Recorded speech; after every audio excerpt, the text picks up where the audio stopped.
will you be sending or sharing this recording with us after? Yes. Thank you. Great. You'll receive these slides as well as a recording.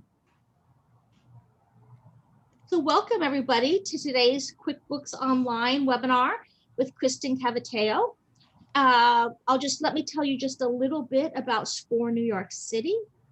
So SCORE is a nonprofit resource partner of the Small Business Administration. Next slide, please. We're a national organization that's been around for 55 years. Here in the New York City chapter, we have about over 70 highly experienced mentors with a very wide range of backgrounds, including sales, marketing, web, like search engine optimization, finance, children's book publishing. So we have a very wide range of expertise. Every year we mentor about 6,000 small business clients. We do that in one-on-one business mentoring sessions that are absolutely free to you. And those mentoring sessions are typically an hour long, and you may meet with us as many times as you wish. We've had clients meeting with us, for 10 years. So we are really there to answer and help with your business questions, your business challenges. We're very specifically targeted to your needs. We typically would do about 140 face-to-face workshops each year. Due to COVID, we're doing those online. So you can always check out the latest webinars that are coming up on our website, newyorkcity.score.org. I should also mention, due to COVID, all of our business mentoring is being done via video right now. And with that, I'll turn things over to Kristen Cavateo. Oh, another person coming in the waiting room. Okay. Everybody, my name is Kristen Cavateo, and I work for a firm called Presti & Nagley. We are a 40-person accounting firm. I'm just going to mute all of you, to be honest. So I work for Presti & Nagley. We are a 40-person accounting firm based out of Midtown Manhattan. We do everything related to accounting, tax, consulting, reviews and compilations, really bookkeeping, anything that you can think of related to accounting. But what sets us apart from other accounting firms is our accounting technology department. And our accounting technology department focuses primarily on QuickBooks. So what we do is anything from training and setup to conversions from other accounting softwares, implementations, custom reporting, app integration, really the whole gamut of things related to QuickBooks. Just to give you a little background on me, I started with the firm in 2012, and I started as a tax accountant and a bookkeeper. I am a CPA. And after, I guess it was about two, 3 years of doing tax and bookkeeping, I realized that taxes really were not my thing. And the financials really for a business, what meant more to the business owner throughout the year than just a tax return at the end of the year, than just handing your accountant a balance sheet and a profit and loss.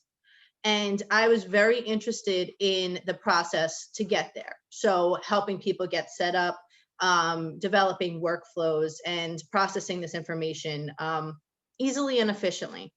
And I will say, and you will definitely feel it throughout this whole presentation, I am a QuickBooks nerd. It makes me very happy to get all this stuff set up. And it is a very, very user-friendly software.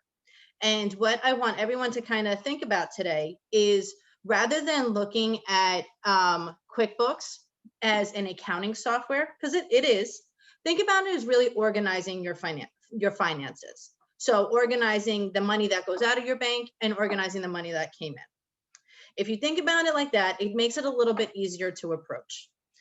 When you think accounting and finance, it seems like a much more daunting task. So we're going to kind of make this as easy as we possibly can. And we're going to really just focus on recording our transactions. and categorizing what's actually happened. Okay, with that being said, we are all going to be in, I'm not sure why it's presenting from this screen and not my other one, but we're all going to be using a test drive file today. So QuickBooks has a sample file that's available for everybody to use online. And it just makes it a little bit easier if we're all looking at the same data versus setting up each of our own individual company files. So we're going to understand the process of how all of this works, and then you can apply it to your own business. Okay. I believe Kendra had sent you this link to qbo.intuit.com/redirect to test drive. You can click on the link that she has given you, or you can actually just Google. Let me just stop this presentation for a second and open up Google. And then we're going to talk about how to use Zoom first to ask questions and everything like that before we get into this. So you're just going to Google QBO test drive. If you do not click on the link, just QBO test drive. And it should be the first option you see when you Google QBO test drive.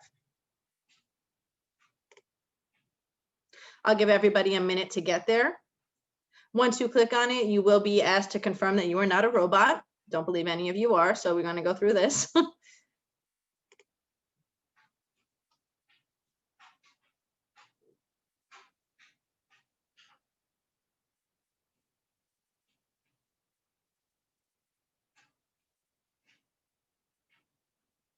My internet is going a little slow today, so you're going to bear with me on that. So when you go into the test drive file, what you're going to see is your dashboard, and it's going to say Craig's Design and Landscaping Services. Okay, I'm going to jump back into the PowerPoint for just 1 minute. We're going to talk about the chat and optimizing your screen. If you are using one screen, in Zoom, you should see a little green bar at the top that says who's sharing their screen. You should have it also right next to that, the view options, and select the options to exit full screen. This will make it easier for you to see what I'm doing on the Zoom window, and for you to follow along in your own test drive account.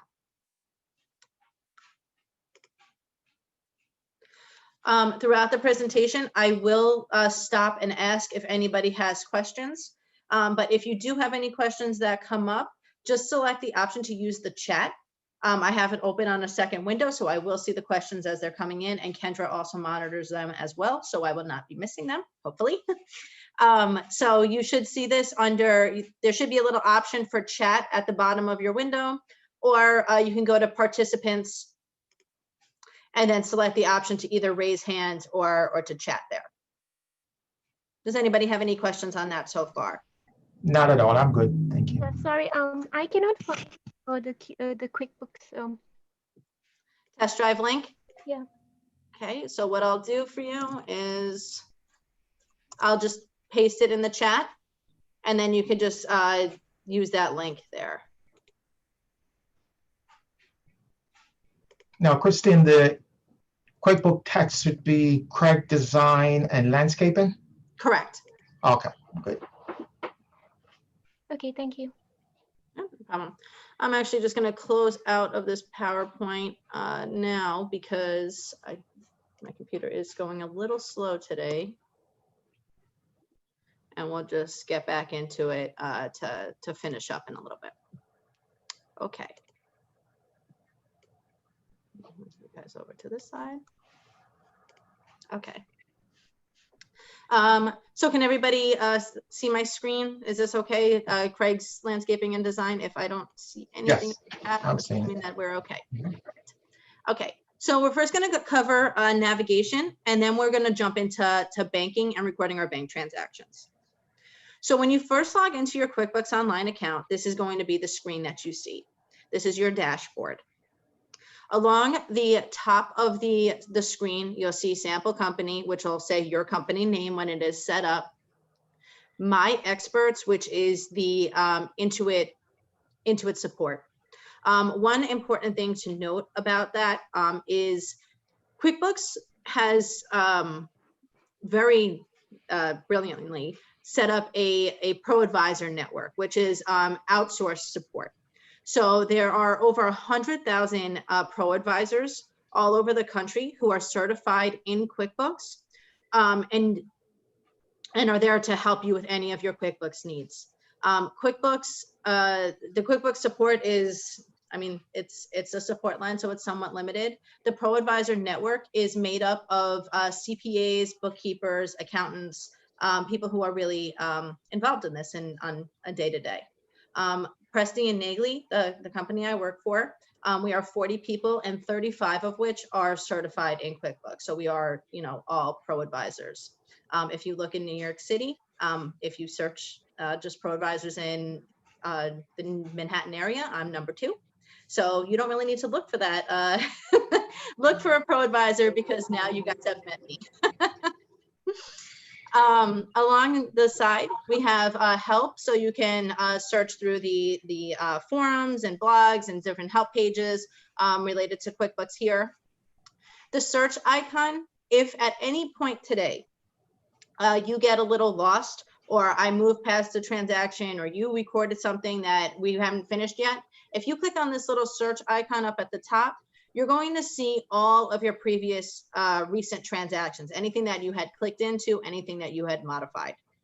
You are also able to here search for anything in the file. You can search for anything on dollar amounts, dates, customers, vendors, transaction types, reports, anything like that. This search icon is a super helpful tool. Here we have notifications. And then your little gear icon is where all of your settings and everything live. Okay. And then over to the side here, if you have a pro advisor profile, or when you log into your file, it'll just be your Intuit account with your initial there. Okay. Now, along the left side of the screen, this is really where you're going to live. The left side of the screen are our different menus or centers and different ways of recording transactions. So this little new button here, if we click on that, these are all of our transaction types in QuickBooks. This is the fastest way to get to them. And in every transaction type in QuickBooks, or anything that you really do in QuickBooks, there's multiple ways to get there. So new is probably the easiest. And we have here listed, we have 4 columns: customers, vendors, employees, and other. So it's important to note terminology in QuickBooks. Anybody who you receive money from is considered a customer. Anybody who you pay money to is considered a vendor, other than your employees. Then you have under each of these columns, we'll go through other in just a minute.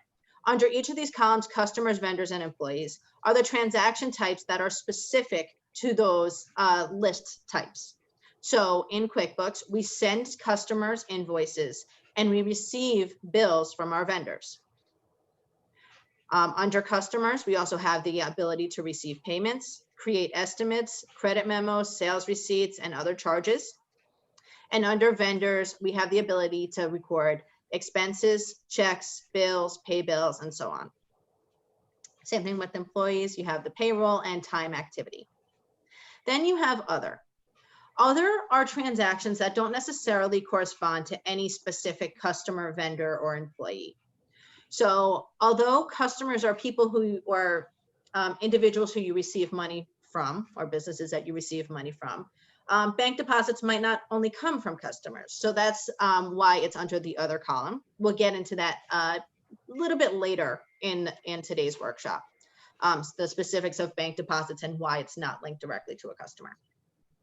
Transfers are transfers between maybe a checking and a savings account, a checking and a loan account, stuff like that. So no customer or vendor there. Journal entries. Now, journal entries are really what make up your whole accounting system. It's what what accounting is all based upon. And as I mentioned earlier, QuickBooks is not a software it's an accounting software, but it's not built for accountants. So behind every transaction that you record, there is a journal entry. You just don't see it.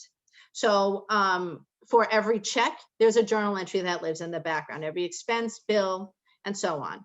The journal entries will mainly be for your accountants in the QuickBooks software. You also have the ability to generate statements, adjust quantities of your inventory, and also pay down credit cards. I also will say there are multiple versions of QuickBooks Online. I guess I should have talked about this a little bit earlier, but let's just cover those before we get into all these different transaction types, because we are using the Plus version of QuickBooks, which has a little bit more to it than a couple of the other versions. So just to go through quickly, there are 4 different versions of QuickBooks Online. The first one is called Simple Start. Simple Start allows for one user to access the file at a time, allows for a connection to your bank, recording all of your bank transactions, checks, deposits, and so on, and the ability to invoice your customers. That is about, I believe it's $25 a month. Then you have Essentials. Essentials allows for 3 users to log into the file at one time, or 3 users to be set up in the file, I should say.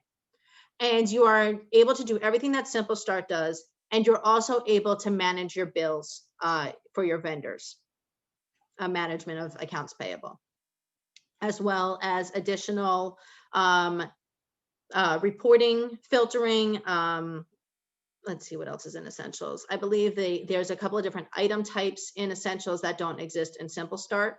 And Essentials, I believe, is about $40 a month. Then you have the Plus version of QuickBooks, and that's the version that we're going to be working in today. And the Plus version of QuickBooks does everything that Simple Start and Essentials do, but it also has the ability to do class tracking, which is if you have, let's say you have multiple different departments of your business, or an example is nonprofits. They have 3 classes that they have to maintain all the time: administrative expenses, fundraising, and purchasing. If you have any breakdown of your expenses other than just the chart of accounts, income and expenses really would be what classes are for. They're another tag on your transaction. Also, they have locations in Plus, the ability for 5 users to be set up in the file, additional reporting, as well as the ability to create and manage budgets in QBO. And that one runs about $70 a month. With all of the, and there's also QuickBooks Online Advanced. That one is the largest one. It has the ability for 25 people to log into the file or be set up in the file. It has smart reporting. It has additional tags for customers and vendors, custom fields, more in the way of budgeting, customized user permissions, and things like that. Kristen, a question from Lisa. What about the desktop QuickBooks? Can she use this desktop version for her Mac? So this is the online version. All of the versions that we talked about, those 4 that I just mentioned, are all QuickBooks Online. These can be used, this program can be used on any computer, Mac or PC, a tablet, your phone, any of the above, because it's cloud-based. The desktop version of QuickBooks, that would be, you either purchase a PC version or a Mac version. I would recommend, if you are going with the PC version of QuickBooks, the desktop version of QuickBooks, unless you're going to Enterprise, which is the super package, if you will, of the QuickBooks software for desktop. If you're going for the Pro or Premier, I would recommend going with QuickBooks Online versus the desktop software. And the reason I say that is because Intuit is putting all of its resources into QuickBooks Online. All of the new updates, the app integrations, everything is really focused on QBO more so than the desktop. Another Can I benefit. one thing, Kristen? Yeah, sure. I bought the QuickBooks desktop version for Mac a few years ago. I just couldn't figure out how to use it and didn't have time to figure it out. Mhm. I just haven't touched it. So that's why I was wondering whether I could use that or whether I now need to go to, online. I'm a small business really trying to expand, and I would rather not spend money Mhm. on online if I could get away with it. If it's really more important for me to use it, I will. I'm just trying to find out what you think, I can do. So, the one thing with the desktop software, which you don't have to worry about with online, is support for within QuickBooks sunsets after 3 years. So if you, let's say you have the 2016 version of the desktop software, you would have to upgrade in order to do a lot of the stuff that we're doing today, or the first half of today, recording your bank transactions, because it doesn't allow that connection after 3 years. Okay. With QuickBooks Online, if you do not know what version to go with, I would always suggest starting with the lowest level. So start with Simple Start, and you can always upgrade.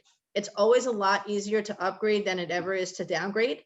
So I would suggest, if you do not know what version of QuickBooks to purchase, start with Simple Start. You can always add on in the future. Okay, thank you. Yeah, no problem. And I hope that answered your question too, Delilah. Just start with the Simple Start version, and you can always add in the future. You know what happens is that I really like all the features of the current version, because those are part of my practices, such as the journaling. Mhm. And I feel like it's more concise, and it just brings it all together, and it would help me to be accountable. Because it's just convenient and efficient, but I don't need to share it because it's just me. Yeah, so you do have the ability for journal entries, invoicing, the bank transactions, but really you're going to be missing with Simple Start is, do you record bills from vendors? Or is it mainly just kind of what happened in the bank already? When you say record bills, what do you mean? Because I do have to data enter a service, and then I do print a bill, but it's generated from their data system. But I do submit invoices on a monthly basis. Okay. See what I'm saying? Yeah. So you might want to go with the essentials if you're going to be recording bills. But let's go through the first half of today, because the first half is going to be recording bank transactions and what actually happened in our bank. Oh, you meant bills like expenses? Yes. Oh, Like bills, yeah, like of from course. our vendors. You record. So there's two different ways. So Okay. there are bills that you have paid already that are coming from your bank account. We are definitely recording those. Yeah. But I'm talking about with the essentials version is the bills that you haven't paid yet. So no money has moved from your account. So you'll have a bill that's due, but if you, let's say, hold on to a bill to a vendor for 30, 60, 90 days, you might want to record that in QuickBooks. But if your business is more, you receive the bill and pay it within, a week or two or whatever, it's a kind of a quick turnaround, then you don't necessarily need to have that in QuickBooks. You can just have that through the bank account. So that's why I say to start with Simple Start, because a lot of people just starting out don't necessarily need all the bills and the bill pay functionality. Gotcha. Okay, makes sense. Okay. Repeat the cost for 1 and 2. So for a Simple Start, I believe it is about $20 a month, $25 a month maybe. And the Essentials version is $40 a month. As we're talking about these different versions of QuickBooks and the pricing, Presty and Nagley, we are pro advisors, but we're also Intuit resellers. So if anybody has not purchased QuickBooks yet and would like to purchase QuickBooks, let me know, because we are able to give you the best pricing on the market. We get currently the pricing is 50% off of the subscription for the first year, as well as a 30-day free trial. So if you are interested in that and would like to purchase QuickBooks, like this discount, just put your name in the chat and I'll send an email to everybody after the workshop. Okay.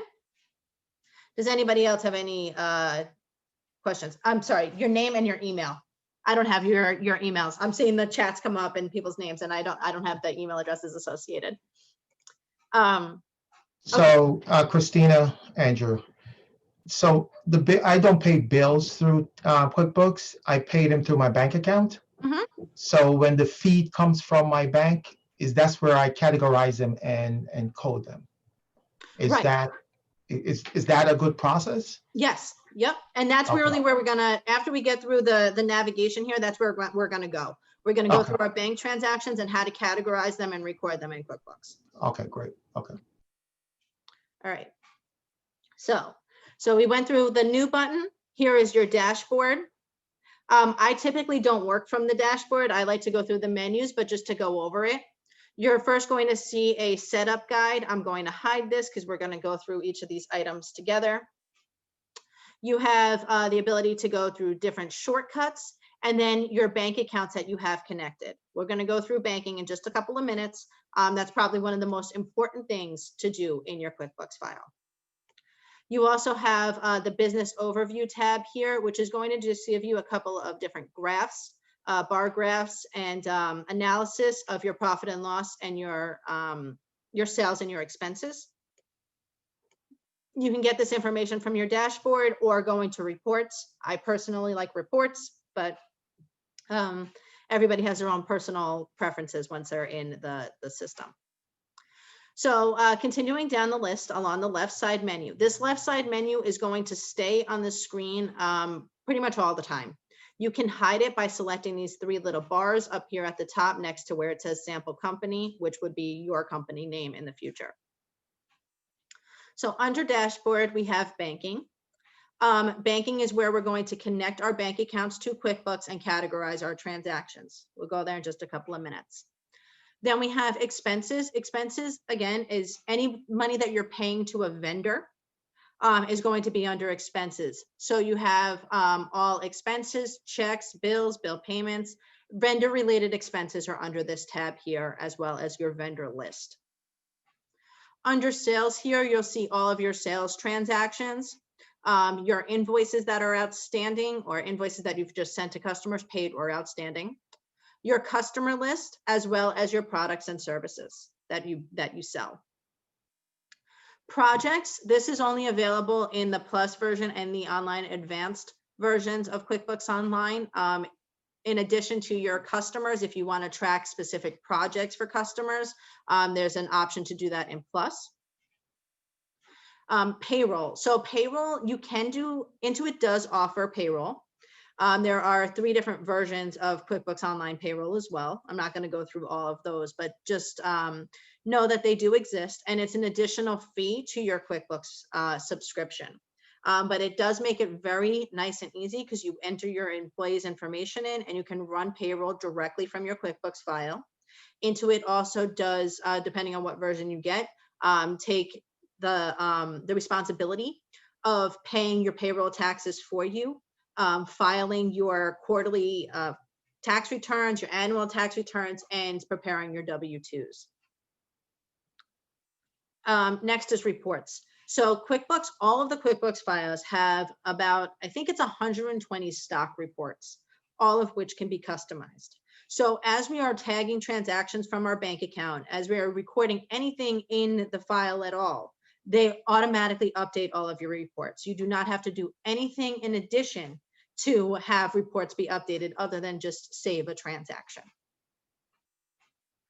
Taxes relate to sales tax and payroll tax. If you collect sales tax from your customers, they would live under this section.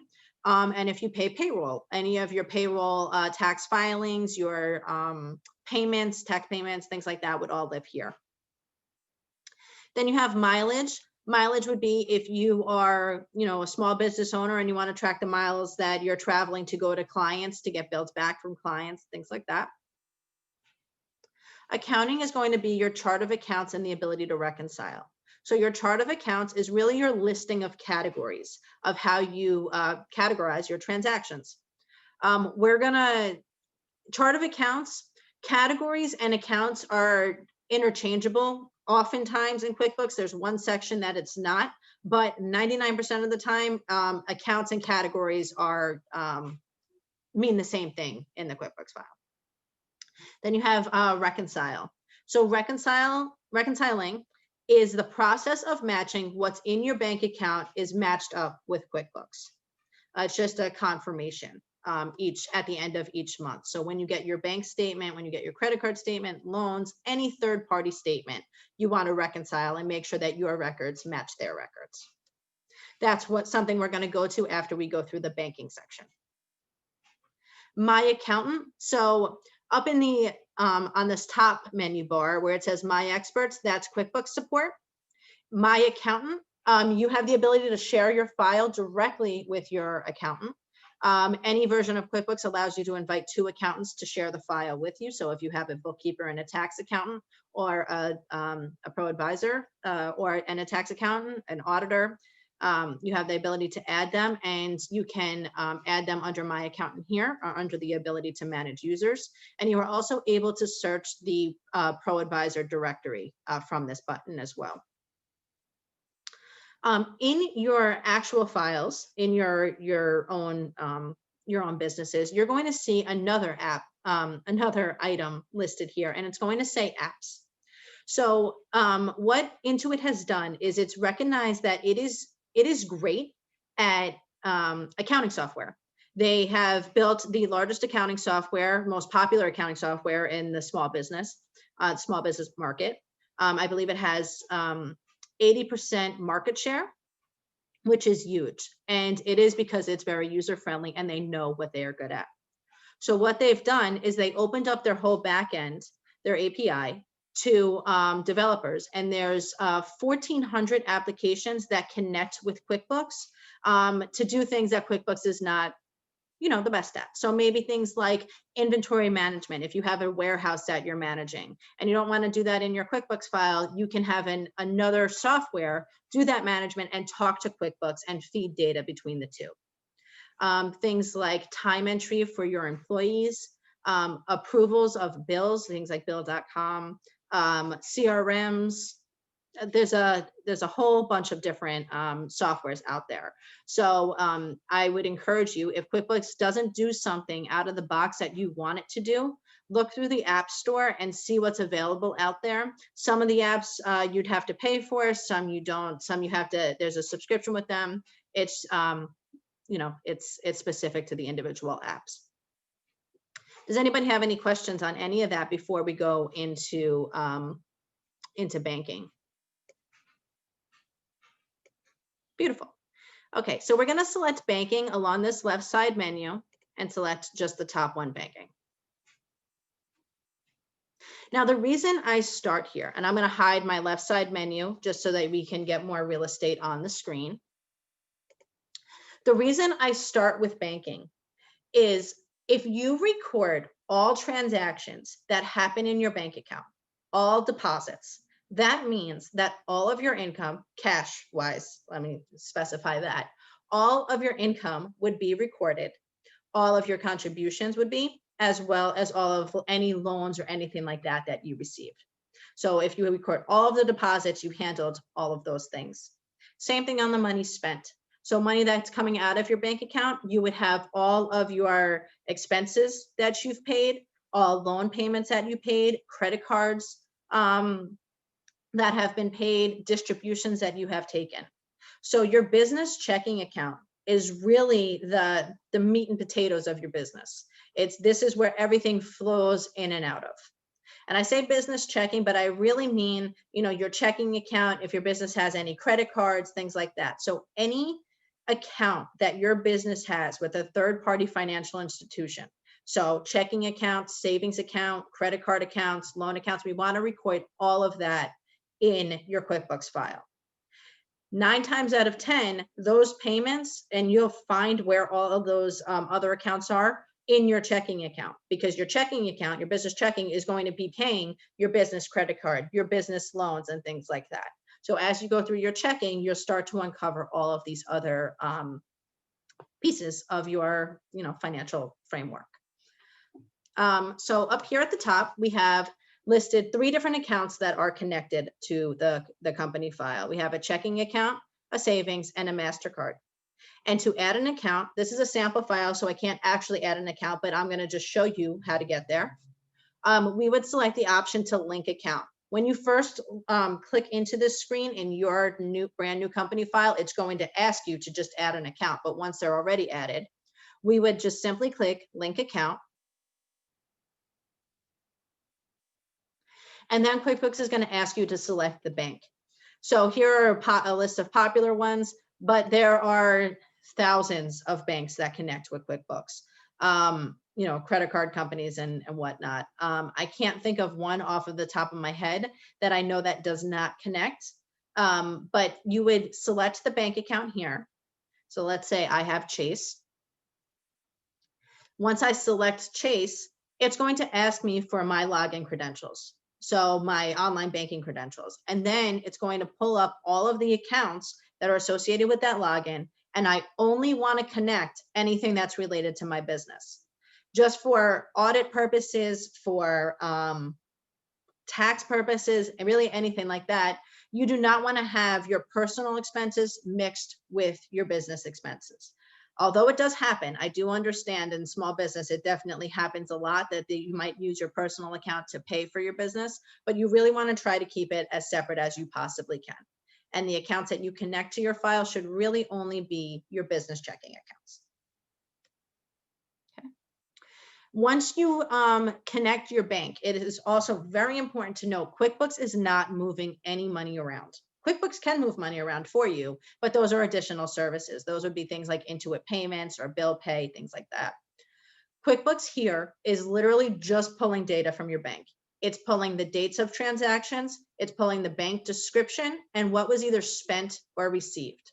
So the process of adding all these transactions from your bank becomes a lot easier with you not having to type up every single transaction. There's a less of a risk for any kind of transposition errors, wrong dollar amounts, anything like that. Does anybody have any questions on that so far? Beautiful. So just let's talk about what we're looking at here. So we have these 3 accounts that are connected. The top of each of these accounts show the balance that is in your bank account, when it was last updated, the balance that you have in QuickBooks, and the number of transactions you need to review to bring your QuickBooks balance to match your bank balance. Okay. There are a handful of reasons why these might not match even after you clear these 25 transactions. If you are actually if you're cutting checks from your QuickBooks file, if you record the check in QuickBooks and actually print it out, the bank, your books are going to know that that check exists, but the bank doesn't know until it's cashed. So that might be a reason for a discrepancy here. But if you're not cutting checks, if everything is really coming in and out of your bank account and that's how all the transactions get recorded, these should match.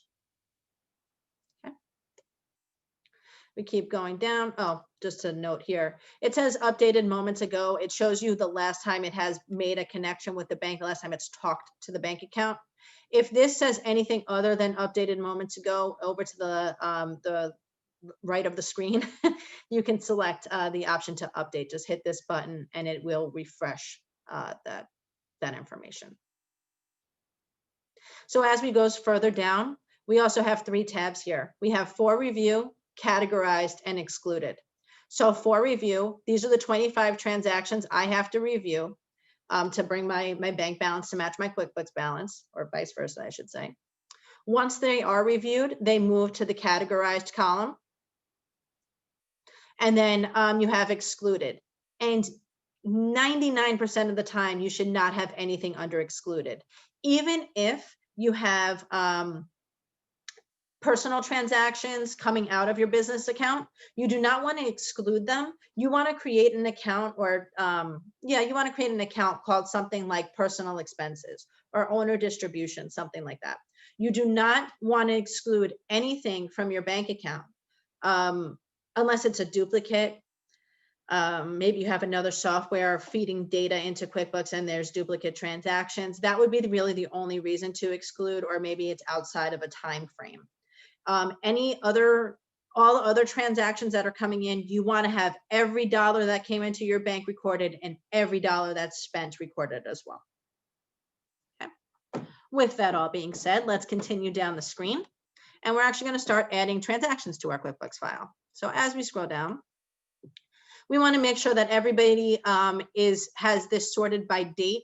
What you should see at the top is on November 14th, books by Bessie with uncategorized income for $55. Okay, I'll give everybody a second just to make sure. To add this transaction to QuickBooks, we want to click anywhere along this line, anywhere except the action column. So when we click into this transaction, we have the customer, the vendor or customer, so the payee, and the category. So what we want to look at here, or how we want to look at this, is we want to record who we've paid or who has paid us and categorize why. That is really all we are doing in our bank transactions here. So in this field where it says books by Bessie, I'm actually going to just remove that name, because what QuickBooks tries to do is it tries to help you. It's a smart software, so it starts learning your bank transactions, your credit card transactions, and things like that, and starts making like helpful kind of assumptions for you. So it recognized in the bank detail that it said books by Bessie. There's a customer set up or a vendor called books by Bessie, so it assumes that is the proper payee.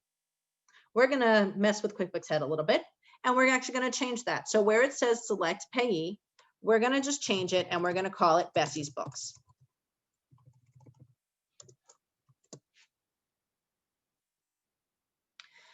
After we type in her name, or as soon as we begin typing in her name, you'll see this little pop-up up here where it says add Bessie's Books. We want to click anywhere in this box. So my internet's going a little slow today. So we'll have Bessie's Books as our name. This is our new name window. And then the type. QuickBooks is pretty smart, as I just mentioned, that it recognizes that this is money that's been received from Bessie's Books. So it's saying this is a customer, or it's assuming that it's a customer. You have this type here. If we select this little drop down, we have customers, vendors, and employees. We just have to tell QuickBooks what type of person is this, what relation they have to us. So we have Bessie's Books, and we're going to select customer as our type and go with the QuickBooks option. And then all of you can select save. I'm going to leave this window open for just a second, and I'm going to actually select the option to add details. So the name is the only information that is required to set up a customer. So I would recommend, just for a time-saving exercise, when you go through your bank transactions, just use the new name window, set up the name, set up the customer, set up the vendor, just use their name, select their type, and just select save. If you want to add more details to them, you can. There's nothing wrong with doing that in the banking section. It's just if you don't necessarily need them, you don't have to do it at this time. So we have Bessie's Books, and I'm going to select the option to add details. Now, this is our customer information window, our customer profile window. I will show you how to get back to this a little bit later because we can go to our sales section and to our customer list and modify this information once we have it set up. But from our new name window, this is our customer profile. The only information, again, that's required is the display name. Everything else is up to you if you want to put that information into QuickBooks or not. So you can assign it a company. If you have a contact there, first and last name, email addresses, actual billing and shipping addresses down here at the bottom. Notes about our customer, tax information if they are taxable and what their default sales tax code is. Payments and billing, how they prefer to get invoices or communication. Sorry, that's preferred delivery method. Preferred payment method would be how they prefer to pay you. The terms, if you have different terms for each of your vendors, you can select different, to your customers, you can select different terms. Language, you are able to send your invoices to your customers in a handful of different languages here. Attachments, I would recommend including an engagement letter, maybe a proposal, a contract, something like that. You can include that in with your customer profile. And then you have additional information like customer types. So if you want to classify your customers, if you deal, let's say, with wholesale and resale or retail, you can select those different customer types. It just helps for additional reporting later on. Does anybody have any questions on that so far? Yes, I do. Question: if you do not have a customer that pops up when the transaction feed comes into QuickBooks and you know what it is, but you're okay without a customer name, what's the next recourse if that happens? There's nothing wrong with not including a name. So in order to save this transaction, so I'm going to save this name here. So to save the transaction, what actually happened in our bank, you do not need to include anything here. So let's say you are in retail. Let's pretend you own a deli. Okay, you have all these customers coming in every day. You don't necessarily need to know the name of each of your customers. You're not going to have that in your QuickBooks file. It seems a bit ridiculous, to be honest. But if you wanted to include all of that, you can. What I would recommend, though, if you have money coming in from outside sources, things like Square or Shopify, a third-party processor other than Intuit, I would suggest creating something like Square Customer or Shopify Customer. And the only reason I would suggest that is Square and Shopify, or these different shopping carts, they do give you a report of what your sales were for a month. So it's just a good practice if you ever need to go back and reconcile the two. If something looks a little off on one system versus the other, it just is a good it's just a good practice to get into, just including just Square Customer with your transactions, just something that's generic. I would also say the same thing on the vendor side, because there are many instances where you do not need to include a vendor name, or I was you going to don't ask need. that question too, about the vendor side also. Yep. So there are things like when we go to restaurants, right? You don't need to have every restaurant you go to or on your business card or whatever included in your QuickBooks file. Your credit card statement is always going to have that information. You can always refer back to that. Okay. So you can create a vendor, a generic vendor, and call it restaurant. Gotcha. I would say the same thing for gas stations, taxis, parking garages. And I say this if you are not in those industries where you need to know that information. If, let's say, you are in like a wine distributor or something, and you're trying to get a client and you're spending money at their restaurant as like a promotional building business kind of thing, then you might want to include the name restaurant in your company file. But for most other businesses, an accounting firm, for example, I don't need all of the restaurants I've gone to in my QuickBooks file. Same things, gas stations, parking garages, and so on. Well, I'm in home care business, so it's a service driven business. We don't have inventory, so it's about paying bills through the credit card and the bank feed, and receiving checks from our clients, which we do as income fee for service, something to that degree. And I would imagine do you have another system that is maintaining your customers? Like, do you have like contracts with your customers? Yeah. Yes, we do. In that scenario, you do not need to have the name recorded in QuickBooks. But I set up all of them in QuickBooks already. All my clients is already set up. So when the check comes in, at least I know we can link it to that particular customer. Yeah, you absolutely can.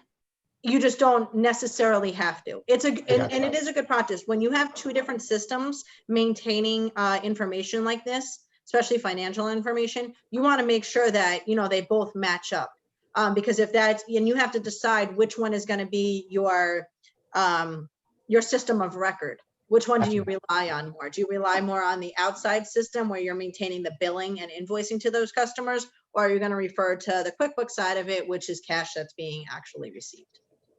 Got it. Does anybody else have any other questions on the customers and setup? Okay. Sorry, I got lost in the very beginning when you changed the name where it said Books by Bessie, and then you wanted to change it. So I haven't been able to get to any of these other images. So where it says customer vendor, yours still says Books by Bessie? Yes. So what you want to do is just delete her name altogether, the whole thing, Books by Bessie, and start typing in Bessie's books. Okay, so then I don't mean to take everybody else's time. It looks like I'm not even able to get there. Oh, am I lost? Are you seeing the same screen? I couldn't get as far as your screens. If I just start with checking and then I see, yeah. So you see this up at the top? Okay, I see that. Yeah, Okay. And then just scroll down just a little bit.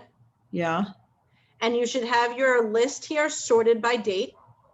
So the Books by Yeah. Bessie should be at the top. yes. Okay, then where you click anywhere along that line. And then this screen will open up. So are you seeing it more like this? I saw it like that. So if you click anywhere except for where it says action and add, so anywhere along this line, then you're going to have the ability to make modifications. No, it's just showing me Books by Betsy. Checking shows this as Books by Betsy, and over on the right it says I could undo it. Oh, because you're in categorized. Here, you're here. I'll show you. You're Oh, for under review. categorized. Got it. Yep, Thank so you. clicked add. You clicked add rather than just selecting anywhere along the line. That's okay. That's totally fine. We're about to add this in just a second anyway. Okay, thank you. No problem. I see another question. Can you transfer old expenses to one of these new general accounts? I'm not 100% sure I understand the question. Does that mean olds, like older this year from an older checking account? What is that? It's Kathy who asked the question. Yeah, it would be for, previous expenses that I've put into individual, accounts, but I love the idea of being able to lump them together, if that makes sense. Yeah, absolutely. You are able to do that. So there are a couple different ways of doing that, because I'm assuming those are made on your personal account for your business. I'll say yes for the point, yeah. So if that's the case, then you would do maybe a journal entry, or what you can do is you can create another account. It wouldn't be connected to your bank account, but you can create another bank account and say personal checking and record the transactions that way. We'll go through how to manually record those transactions in just a couple minutes. We're going to go through 4 or 5 transactions of adding it this way, and I'll show you how to manually add transactions. Let me try to ask this question since I don't think I typed it very well. So say I had 4 different vendors 4 different places that I went and had something to eat, but they really belonged under the category just generally for restaurants. Is there a way to change those, bring all those accounts, those transactions? Yes. Under the category? Yes. Yep. So that would be merging the vendor names. So if you had all those, you set it up and you set up each one of those restaurants as individual vendors, there is a way to merge those names to all be under restaurant to clean up your vendor list. I think Fantastic. Is that correct? Yep. Perfect. Thank you very much. Perfect. We'll get there in just a little bit. We'll go through a couple of these transactions, and we're going to talk about the vendors side, vendors and customer list in about an hour. We're going to talk the banking side first, go through these bank feeds, record them manually, and talk about reconciling. We're going to take a 15-minute break or 10-minute break, depending on how much time we have. And then we'll talk about invoicing and payments of bills in the last 45 minutes or so of the workshop. One quick more question, Christina. On the topic of merging item that has been categorized under a different name. Can you also go into the balance sheet, find that entry based on the month that you did it under, and go back and change it to what you want it to be? Of course, yes. So Okay. anything you do in QuickBooks, that's a very, very good point. Anything that you do in QuickBooks, nothing is permanent, nothing. You can go back and modify any piece of information that you'd want. I would say not to change dates and dollar amounts or the source account. So if it came out of a checking account, I wouldn't tell you to change that. But if you need to update a vendor on a transaction, if you need to change an account, like let's say you accidentally posted this to uncategorized income and you actually want it to be under sales, we can go back and modify that. And I'll show you how to do that again, just in just a few minutes. Great, thank you, thank you. No problem. Okay, so here we're in Books by Bessie as our payee, and then we have to include our why. So this is a who did we receive money from, who did we pay? Then we have to put a category. Why did we receive this money? Why did we spend this money? So where it says uncategorized income, here we're also going to remove that. Where it says select category, we're going to create a new account just to show you how to do that. So I'm going to select retail sales is going to be my new category. Similar to when we created Books by Bessie, you have this little gray box that appears directly below. And we're just going to select the option to add retail sales to our QuickBooks file. This is our new account window. And there are two pieces of information that are really important or that are needed. One is deceptively not. So you have account type and you have the name. Those are the two pieces of information that are the most important here. This detail type, although it has a little red star indicating that it is required, does not affect any of your reporting. Your account type and the account name do. So your account type here is going to be, you're going to have listed here all of your balance sheet accounts. So all of your assets, your bank accounts, your fixed assets, then all of your liabilities and equity. Those are all in balance sheet. And then you have income down to other expenses. Here we're going to create an income account, but 99% of the time, when you create new accounts in QuickBooks, they're going to be new expense accounts. And the reason for that is most businesses have maybe one or two income streams, right? If you have retail versus wholesale, online sales versus I don't know, in person, what stuff like that. Those might be your income accounts. Whereas with expenses, you have a lot more variety. You might have advertising expense, office expenses, professional fees, consultants, subcontractors, materials, any of those things. The variety of our expenses is a lot more vast than the variety of our income coming in, for the most part. So 9 times out of 10, when you go create new accounts, you're going to create expense accounts. Here, we're creating an income account. Okay. So we have our income account, we have retail sales is the name. So the account type determines what report it appears on, and the name is how you're going to see it on that report. If you are not sure how to set it up or what group it belongs to, just set it up as an expense and give it a name. You can say retail sales, I wasn't sure. Like something like that. You want to make it, your chart of accounts or your listing of categories is somewhat unique to your business. You want to make it generic enough that anyone would understand your financials when looking at it. But you also want to make it specific to stuff that's important for you to track. Now, I have a client who works, he's actually in the home healthcare industry as well.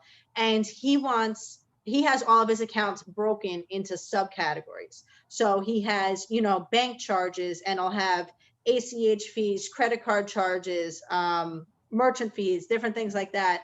And then under office expenses, cleaning, materials, supplies, things like that. He has everything broken down to very specific levels. And that's not necessary for everybody. Some people just want to see maybe one bucket of just office supplies. Now you can break down these accounts as much as you want, but I would just say stay somewhat reasonable. You wouldn't create an account called pens unless maybe you sold pens. So you would create something generic enough like office supplies.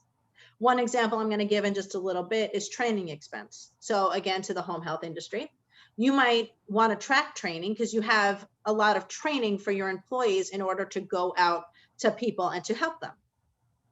That's one option. Training expense would be an important thing to track for your business.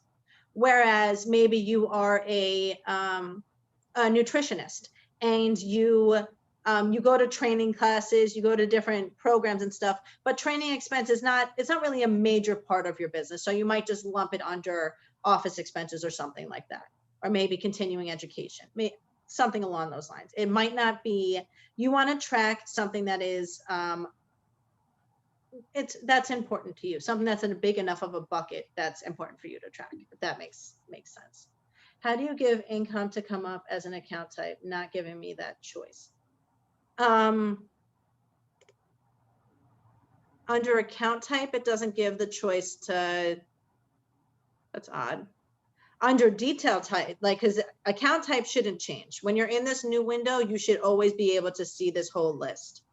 I'm not sure what's happening. I guess I see current assets, bank, fixed assets, other assets, accounts payable, credit card, other current liabilities, long-term liabilities, and equity. Income didn't come up on that list, but I can just. There's no way to scroll, or maybe refresh the screen. Okay. That's odd because it should appear there. Okay.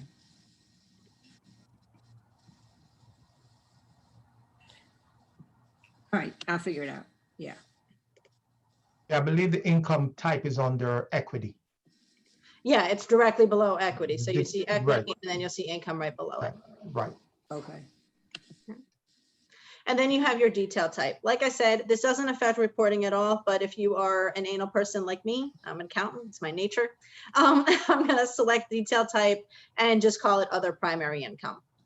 But this does not affect any of your reporting. It kind of is there to help you make sure that you picked the right account type, because it gives you detail. Use other primary income to track income from normal business operations. So it's just as a confirmation that you selected the right account type. So that with that, I'm going to select account type income. The name is retail sales, and I'm going to select save and close. What about the description? Is there something you necessarily need to go in description? You do not have to put anything in this memo or description. You can if you'd like. It's not necessary. It is not a requirement. Okay. You also have a couple of little options down here. You have the ability to add an attachment. If you wanted to include a copy of a receipt, an invoice, an email, whatever, you can include that with this transaction. You are also able to create rules. So now we're going to see it when we create the ones for a rental down below. But a rule would be so QuickBooks creates rules on the backgrounds. Like I said before, it tries to remember what you've done in the past and apply those that same methodology in the future. For example, if your description downloads with something like Verizon, every month you're going to see a description of Verizon coming through the bank. QuickBooks is going to remember that you put Verizon in as your payee and you categorized it as telephone expense. So it's going to automatically do that for you. If you want to create a rule where that always happens, no matter what, every time it comes in, you want it to always do that, you can select the option, create a rule, and say, whenever the bank downloads with Books by Bessie, I want it to always be categorized as Bessie's Books, changed on me, Bessie's Books, and I always want it to be categorized as retail sales. So that's what creating a rule is. And then you have the option to exclude, and we do not want to press this button. So we want to live with these two here. Once this information is set, who we paid or who paid us and why they paid us, we can click add to the far right. Question, Christina, is there a reason why in QuickBooks in the creating the rule process that it doesn't accept special characters in the naming convention? Like No, an asterisk, if you put an asterisk there or something or comma, it doesn't.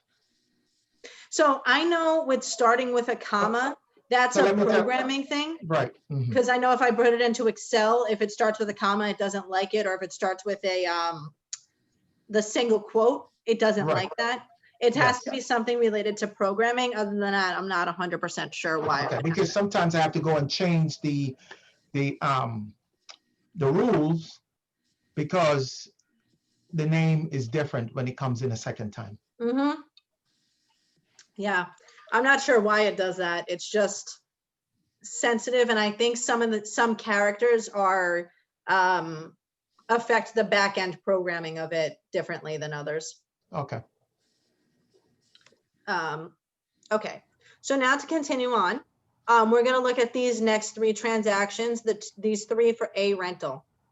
We're going to skip the first one for a minute, and we're going to focus on the one that's October 15th, a rental, uncategorized expense for $1,200. Similarly to the Books by Bessie, we click anywhere along this line other than where it says add. So we click anywhere here, and here we have the same 2 fields, the who and the why, the customer or vendor, who paid us or who did we pay, why did they pay us. Now here you also have customer project.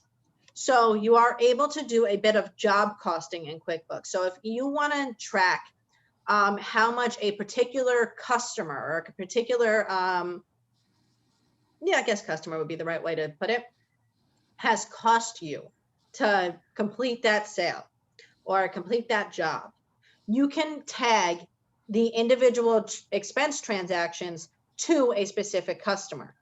You can then run a report, your profit and loss, and say, filter it for that customer to say, how much money did they receive from that versus how much did I spend? And you can track your profitability by jobs.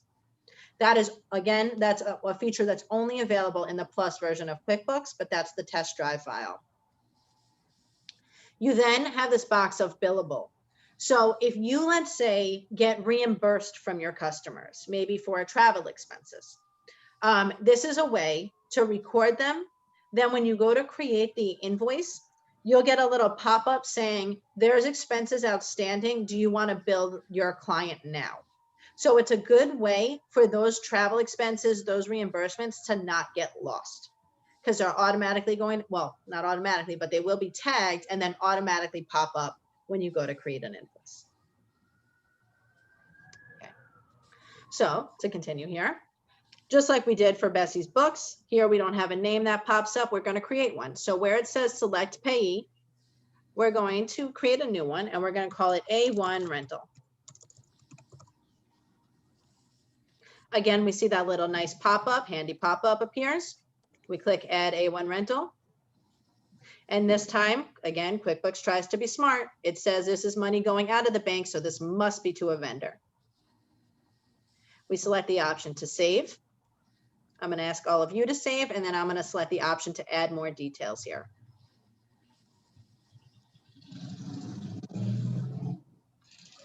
So I select add details. Now this is our vendor profile information. So similar to what our customer profile looked like, with all their contact information up here at the top, emails, phone numbers, things like that. We also have the ability to enter their address here, include any notes, and then include any attachments. The nicest thing about the vendor profile is the ability to track payments for 1099s. So as a business owner, if you pay an individual or an LLC for services over $600 throughout the year, you have to issue what's called a 1099. That is the government's way of knowing what freelancers have brought in, what a confirmation of this exchange. So with a bunch of, in the world that we're in today, we have a lot of people in the market who are freelancers or people who are not receiving W-2s and things like that. There is no way for a government to know how much money they made throughout the year. The 1099 is that key for them. So you want to issue payments or issue 1099s to any individual that you paid over $600 for services throughout the year. Okay. And we are easily able to do that with this button, track payments for 1099s. Now, if at the beginning of the year, you do not know that you're going to be working with a person, or do not anticipate spending $600 on a project with somebody, then you might not put this information in. But if come December, you realize that you've paid them $800 throughout the year, you can actually come in here, click this box off to hit track payments for 1099s, and everything for the whole year will be tagged with this box. So you can, it's all retroactive. So all those transactions would all be grouped with that individual of the total to prepare that 1099. I also would suggest when you do start working with a new individual, a new subcontractor, consultant, anything like that, you're going to want to give them a form called a W-9, or ask them to fill out a form called a W-9.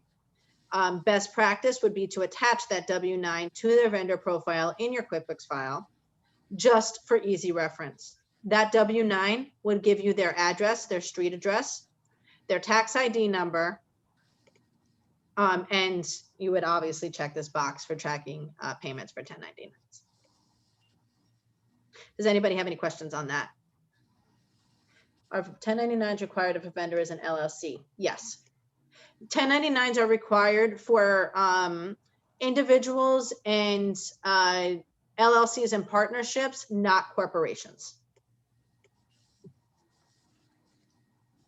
Okay. I'm going to select save down here at the bottom. And now we're back here at our category screen, or transaction screen. So we have our vendor or customer that gets populated, and then we have to include a category. Why did we pay A1 rental? So I'm going to create an account, and I'm going to call it rental of equipment.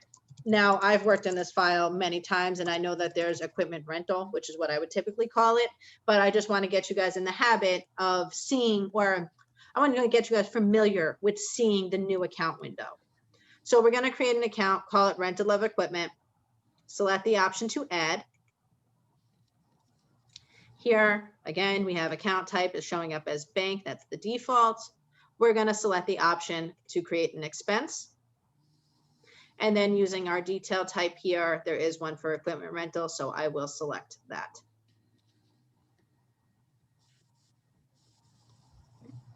Does anybody have any questions on that so far? No? Okay, great. So I'm going to select save and close.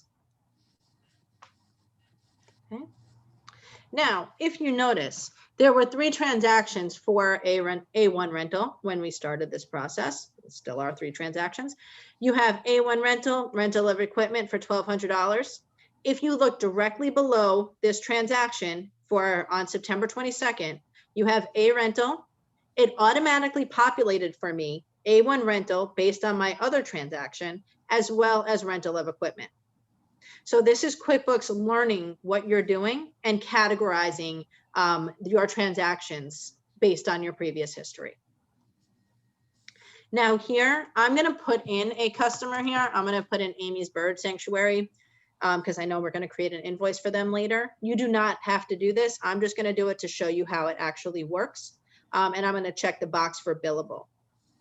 But here we have the payee. Who did we pay? Why did we pay them? That is the most important part. Does anybody have any questions on that so far? Perfect. So I'm going to select the option to add here. I'm also going to add this second one. Now, if you notice, the first one didn't change. Well, sorry, before I get there. Once you add a transaction more than once, or another transaction type, I don't know what just happened to that pop-up. A pop-up's going to appear saying, do you want to create a rule for this transaction? You can select yes or no, and QuickBooks will make that either a hard rule that it's always going to follow, or it's going to be kind of like a soft rule where it says, it'll populate the information for you.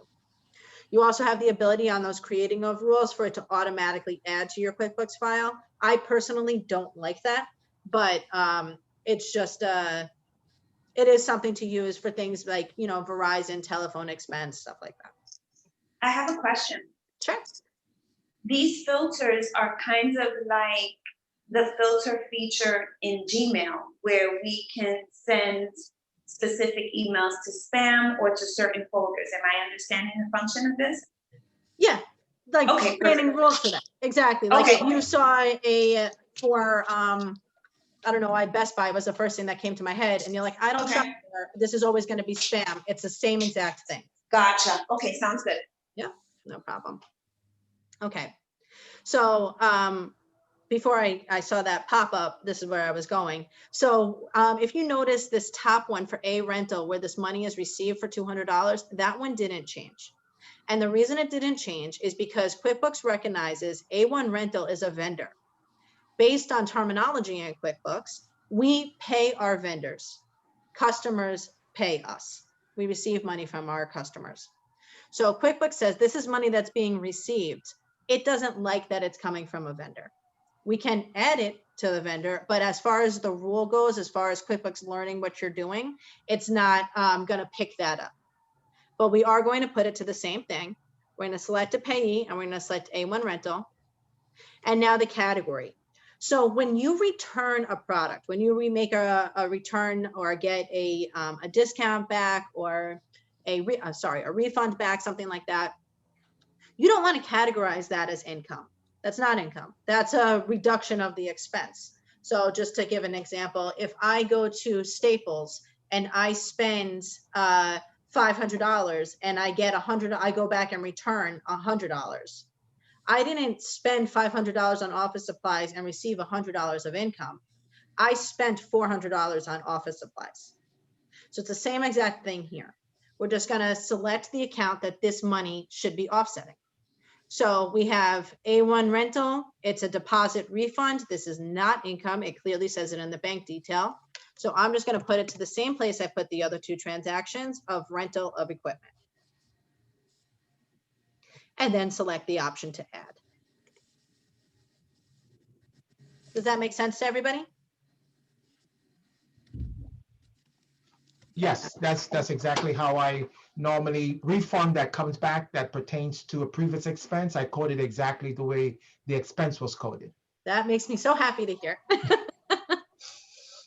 So it goes to where it's not an income, it's just crediting, it's just reducing your expenditures, that's all. Correct. And that is especially important. I believe it's, is it New York City? I'm not a tax accountant. I haven't done taxes in years, but I do understand that New York City taxes you based on your gross sales, not your net income. So you want to be sure to categorize. If you put all of the refunds into your gross sales amount, you're going to be taxed on that versus offsetting the actual expense accounts. I don't know if that's for every business type. That might just be for corporations, but it's just something to keep in mind and for me to scare you a little bit to tell you to do it the right way. I think you're right. You're correct. I mean, the objective is to, tell the government that you don't make as much as you want them, Correct. You want your reduce your income as much as possible to reduce your tax. Exactly. Payout, basically. That's always the goal, right? Yes. Okay, so does anybody have any other questions on bank transactions? You would go through these bank feeds. So we did 4 of the transactions. There's 21 more to go. And you would literally come in here and click into each one, record, sorry, this one's categorized, record who was paid and the category as to why. What you see here, where it says 2 records found, 1 record found, so on, that's what we're going to get into now. If we manually record the transactions in QuickBooks before they hit our bank account, so it's the same example of printing a check from QuickBooks before it hits the bank. QuickBooks is smart enough to know if, let's take a look at this one down here, this one on September 17th. Or no, that's not a good one. This one, still September 17th for Pies Cakes. Funny name. It's saying that there's $87.50 that hit your bank account on September 17th. There's a transaction recorded in QuickBooks on September 17th for the same dollar amount. Is this a match? So it tries to go through your list, and if it's not already matched to a bank transaction, if it didn't hit the bank when you manually recorded it, it just tries to help you match these transactions up. Okay, and we're going to get into that in just a couple minutes. Well, just now, actually. Does anybody have any questions before I jump into that? Yes, I'm sorry. I have too many questions here, but That's okay.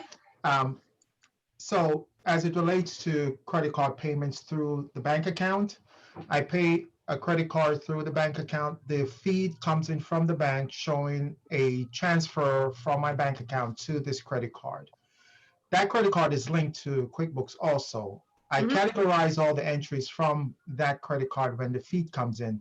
When the transfer is showing up through the bank account for paying that credit card, do I just need to indicate it as credit card transfer or credit card payment? I don't need to detail it out. Yep. So what you would do, so let's pretend here. We're totally playing pretend in this transaction, just as an example. So we have checking here. Let's pretend this top transaction here, the $75 was to go against this MasterCard. I would put in here the payee, I paid MasterCard, and then the category here would be MasterCard. The exact same thing as what it is here. What's going to happen then is QuickBooks is going to know this transaction was recorded from the checking account. It's already posted to the QuickBooks file. Your MasterCard then would show a payment, and it would say that one transaction is found. Is this a match? So if you categorize this properly and in the category or match field, you put in the proper account name, it should automatically match when you go to the credit card side. Perfect. Awesome. Thank you. No problem. Okay. So now we're going to get into actually manually recording these transactions. And 99% of the time, if you are using just your bank feed and that's how all of your data gets into QuickBooks, you might not have to manually record transactions. It is good to know just in case, QuickBooks, there's something that happened, QuickBooks missed a transaction with the bank didn't push it in, whatever, it's technology, things happen. So this is just how you would do it manually to include that transaction on your books. So under the new button to the left of your screen, we select new, and we're actually going to create a new check because I want to show you in this process how to actually print a check from QuickBooks. Checks and expenses are very similar, these two options right here. There are, I believe, 3 differences. A check can be printed from QuickBooks and would be assigned a check number. What you actually, the check that actually went out to a vendor. An expense would be included as a reference number. It doesn't get printed out from QuickBooks. An expense can be written from a checking account, a savings account, a credit card account, anything like that.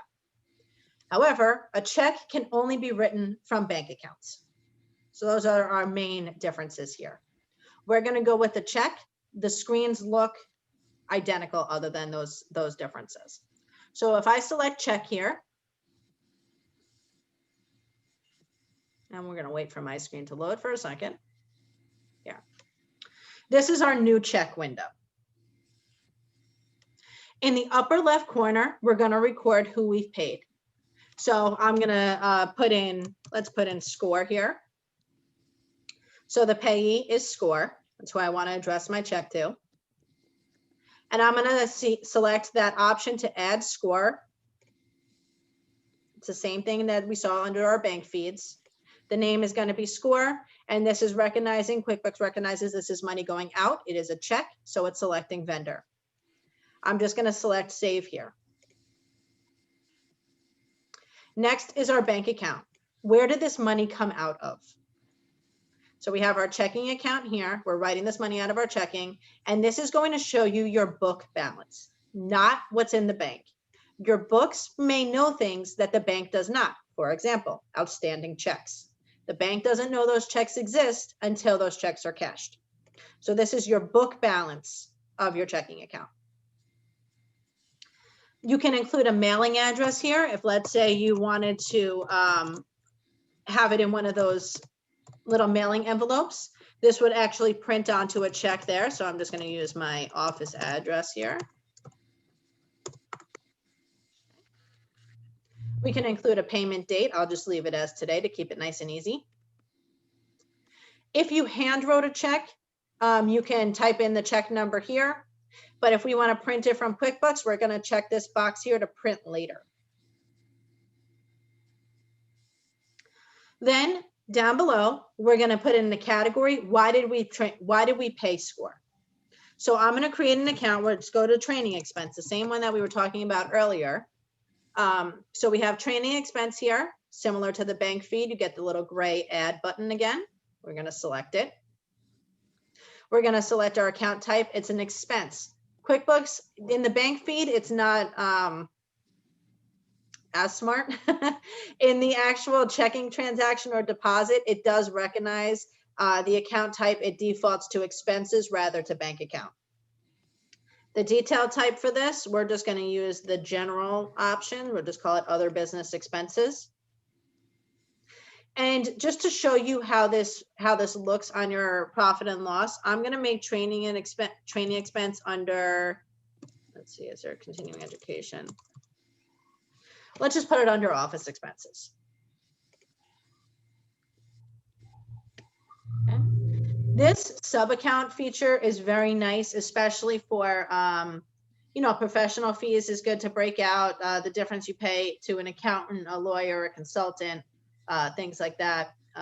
Payroll expenses, breaking it out, wages versus taxes, payroll fees, and things along those lines.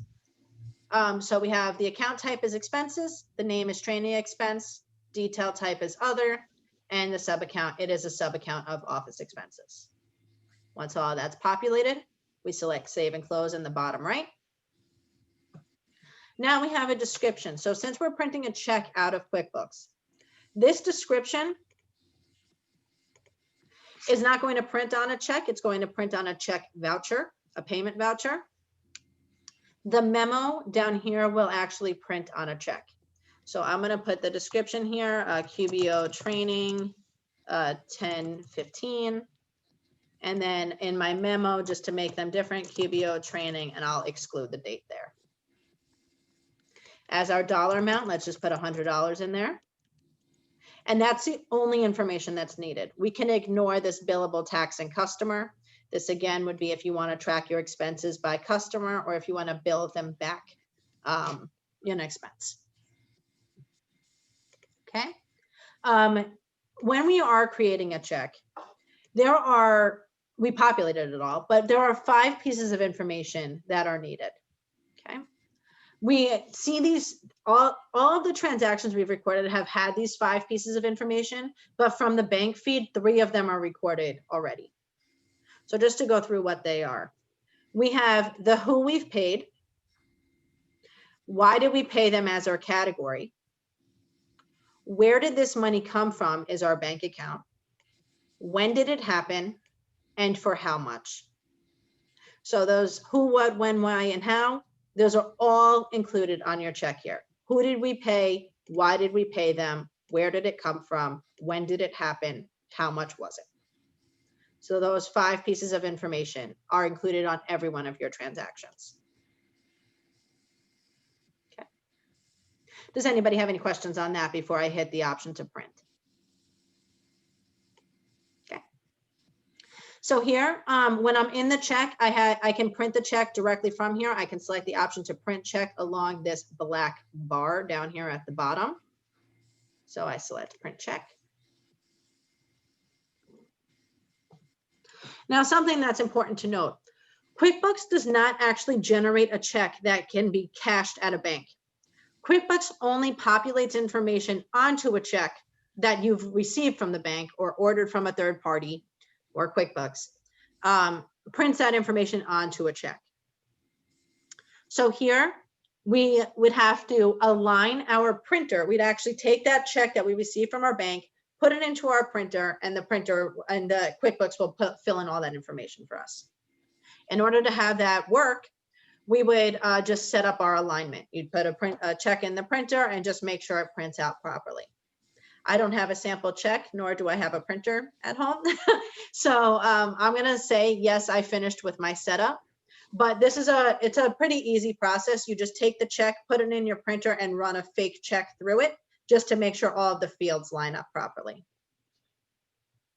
So I say, yes, I'm finished. Could you also just write a check if you?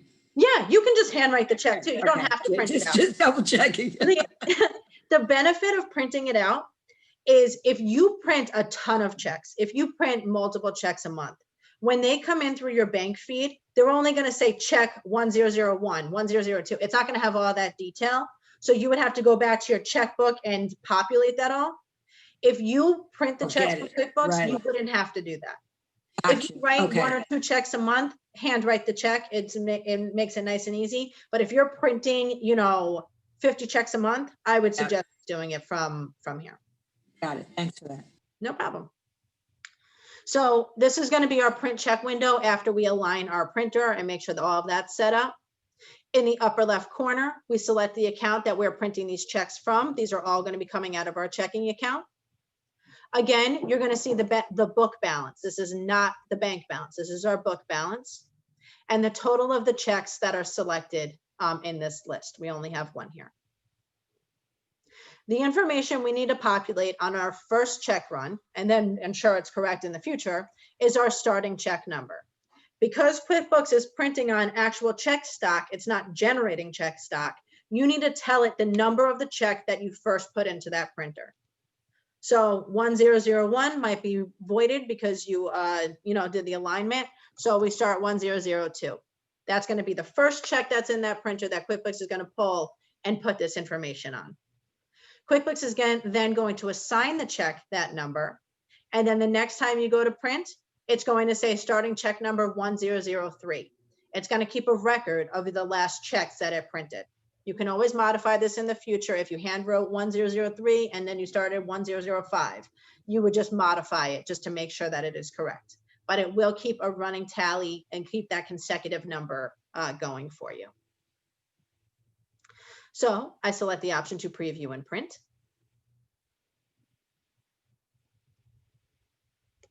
I'll print it so we can see it a little bit bigger. This is how it's actually going to print out. So if you notice, this is all the information that would be printed on a check. The date would be in the upper right, pay to the order of, the dollar amounts written out numerically and in words.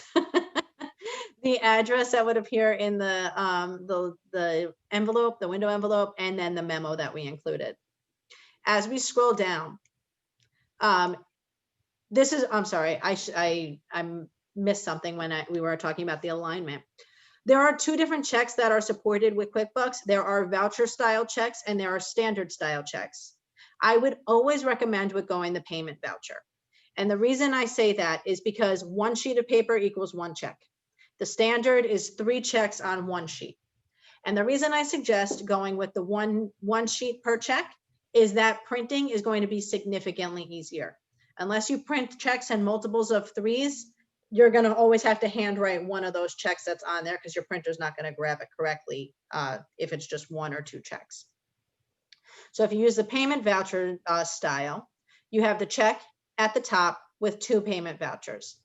Best practices here is to send 1 payment voucher to your vendor and keep 1 payment voucher for yourself as proof of the check or record of the check. Here you'll see the description that we included as well as a memo prints out on that payment voucher. Okay. My little Zoom thing is blocking, jumping back to my other tab. Okay. And I'm going to close here. Once those checks print, QuickBooks is going to ask you if they printed correctly, just ensuring that the alignment was correct, that it actually printed right, that it didn't grab multiple checks, things like that. So we're going to say everything's great, it printed correctly, and then select the option for done. Okay. Notice here your starting check number, it's automatically updated to 1003.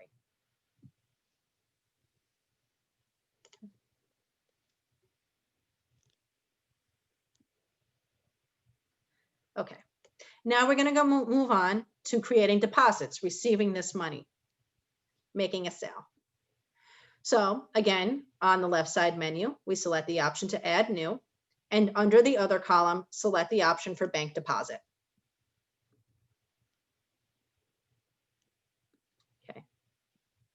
Similar to our check, the first thing that we're going to put in is the account. Where is this money going to? So account, we have checking. Our balance is our book balance again. The date is defaulted to today. I'm going to ask you all to ignore this section here where it has Cool Cars and Freeman Sports. We're going to talk about that when we get to invoicing. Okay, we're just going to continue scrolling down, and where it says add funds to this deposit is where we're going to start entering data. So under the column received from, here we're going to enter our customer, and just we're going to create a generic customer. Let's create one called Square Customer. Again, we see that little pop-up up here. We're going to select it, and we're going to create a new name. Then we have our account. I'm going to just use the retail sales one, the same one we used for Books by Bessie earlier.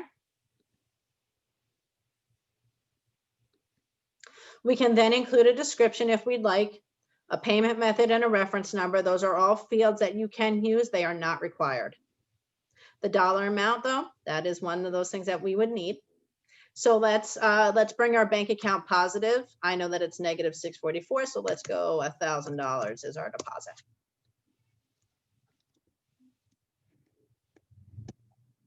It's the same similar thing. The same 5 questions or points of data are entered here as well. Where did this money come from, or where's this money going to?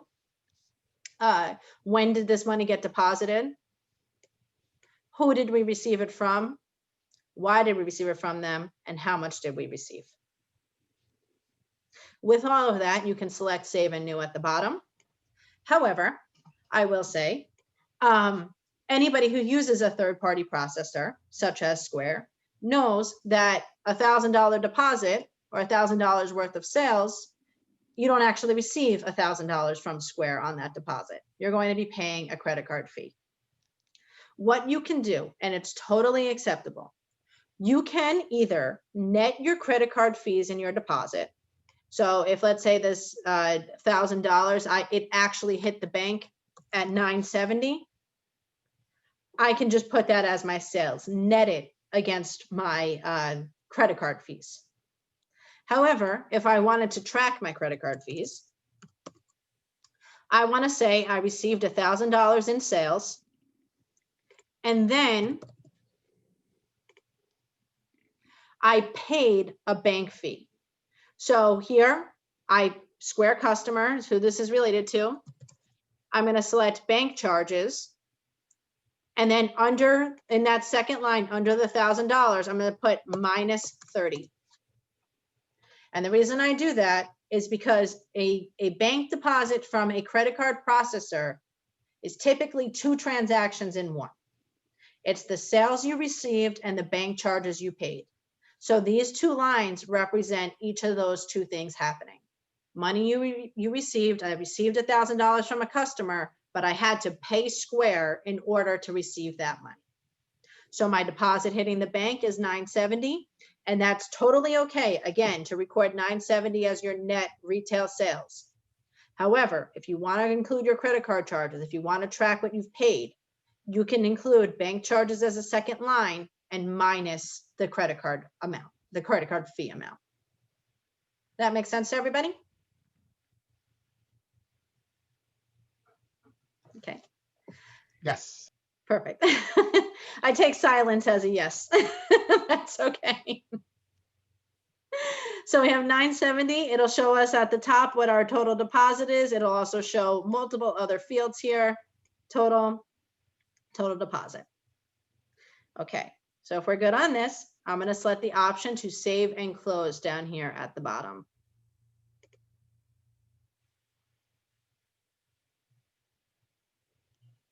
Okay. Now, we're going to talk about reconciling. So when you have all these transactions coming in through your bank feed, the process of reconciling should be very easy because QuickBooks already knows what came in through your bank account. What you're doing here on the bank feeds section is categorizing what came in through the bank. It makes the recording easier, the bookkeeping aspect of this easier. What we're doing under accounting and reconcile is ensuring that all of the transactions that happened in the bank are actually recorded in my QuickBooks file. It ensures that the bank feeds are working correctly. It ensures that all of my data is in my file. So I would recommend, at a minimum, you should be in your QuickBooks file once a month. You receive a bank statement once a month, a credit card statement once a month. You should update your books once a month. It makes it significantly easier if there are any discrepancies, if there's any issues with your account. It's a lot easier to clean up in 1 month versus 6 months down the line versus 12 months down the line, stuff like that. So we go to accounting along the left side menu, and we're going to select the option to reconcile.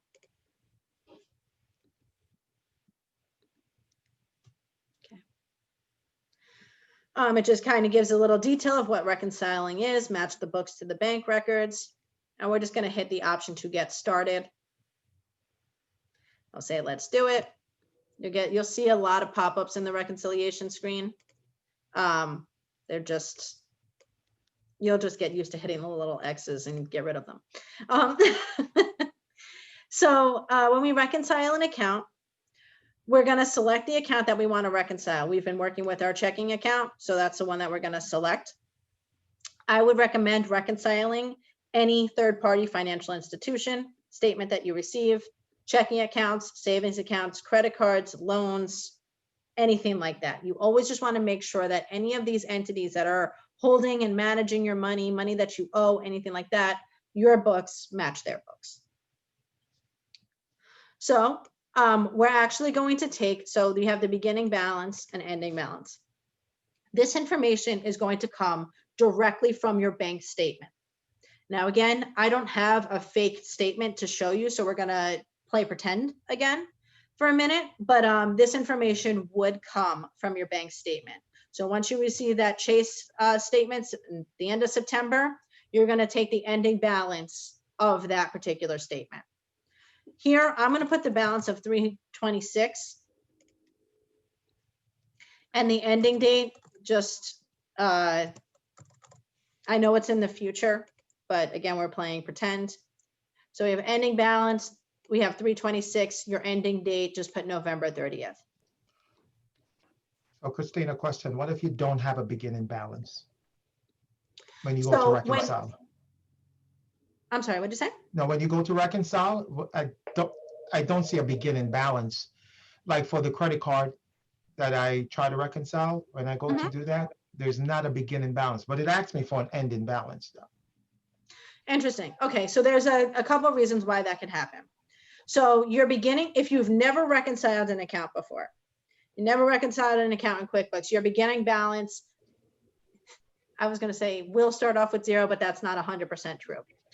The reason it's not 100% true is because if you've never reconciled an account before, but you have it connected to a bank feed, QuickBooks says, let's say I connected my bank account today, October 15th, but I've been in business since October 2019.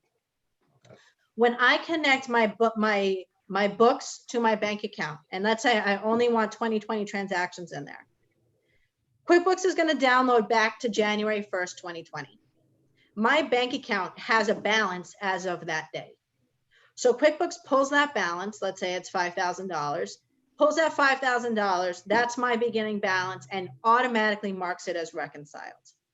Sometimes it works in your favor for reconciliations, other times it does not. It's just kind of the nature of the technology of it. But that would be your beginning balance as of this year. Okay. Now, if you have an account that you have connected to your file, maybe it's been connected for years, because that's a relatively new thing that it does that. It's been connected for a few years and you've never reconciled to the account before, your beginning balance may start off as 0.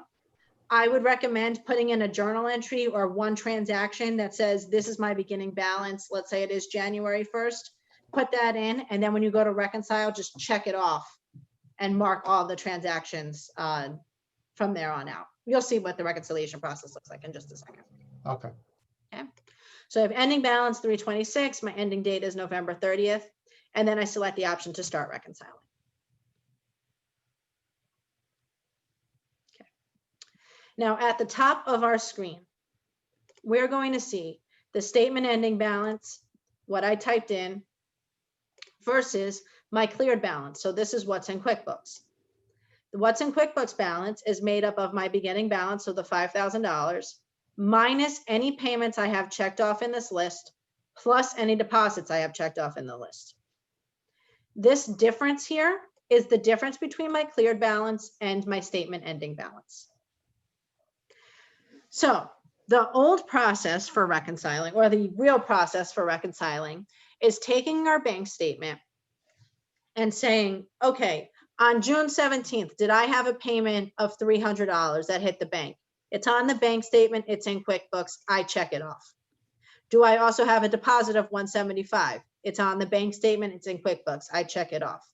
$250 on July 9th, bank statement, QuickBooks, check it off. And you keep going down the list, that same process. Literally looking at your bank statement, seeing what actually cleared versus what's in your QuickBooks file, and just checking off the transactions as you go. Now, when we came in here, there were transactions that were already marked off. What QuickBooks does, and this is one of the best features of QuickBooks to me, is QuickBooks says, you see these transactions here? They should be familiar to you, because these are the transactions we entered from our bank feed.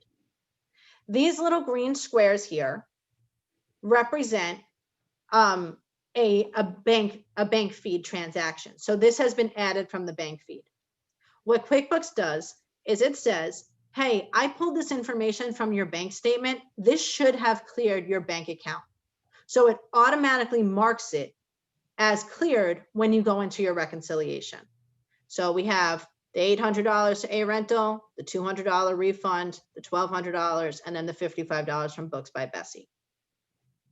So if your transactions are literally only coming in from your bank feed, that's the only source of transactions, how they get into QuickBooks, your reconciliation process should be super easy. There are other reasons why they might be off, but just your bank feeds are the only way data gets into QuickBooks. Your reconciliation should be a breeze. There are instances where it might not be. One of those reasons may be you didn't clear all of your transaction from your bank feed. Maybe you went to Reconcile and there was still a transaction from September in your bank feed list that you overlooked. So you want to go back there, make sure everything is cleared from that bank feed, those 25 transactions we first saw, make sure it's down to 0, and then come back into your bank, reconciliation screen. If that's not the reason and that's not the case, you would go through the manual process of taking all of your transactions, looking at the bank statement, looking at what's in QuickBooks, and going through individually. 3840, hit the bank, hit QuickBooks, check it off. 8909, hit the bank, hit QuickBooks, check it off. And so far down the list to find where there's any discrepancy. Can you get this bank data from Excel without the statement or connecting it to the bank? Yes. So you can get the bank data from Excel.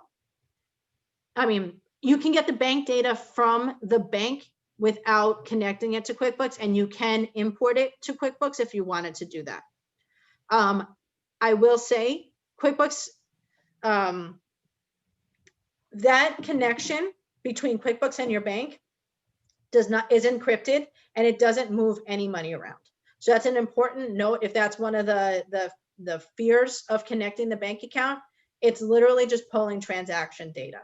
So it's not actually moving cash. But if, let's say, you don't know your bank log, or that's not a good example, you should know your bank login as a business owner. If the connection does not exist between your account and QuickBooks, you 99.9% of the time can export your bank detail into an Excel or CSV file and upload that into QuickBooks. The only times that doesn't work is if the bank doesn't allow it. And I can't think of one off the top of my head that doesn't allow that. So question, Christina, can you definitively say that every transaction that gets uploaded from your bank into QuickBooks has cleared your bank account? That's what this process does. So going through the bank feed, it's a help. It's a huge help going through the bank feed and ensuring that everything's there, everything's categorized. This Okay. reconciliation process just confirms that everything that happened in the bank statement is recorded in your QuickBooks file. Okay, So it's just the double check. got you. Okay. When you are done with this, I'm going to check off all of the transactions. So I'm just going to select all by hitting this little bubble at the top. When you are done checking off all of your transactions and your statement ending balance and your cleared balance have a $0 difference, you can click Finish Now. If for any reason you have a difference here, again, let's maybe say I accidentally unchecked 54.55. I have the difference here. You do not want to force a reconciliation by selecting Finish Now. You always want to go back and make sure that each of those transactions are recorded.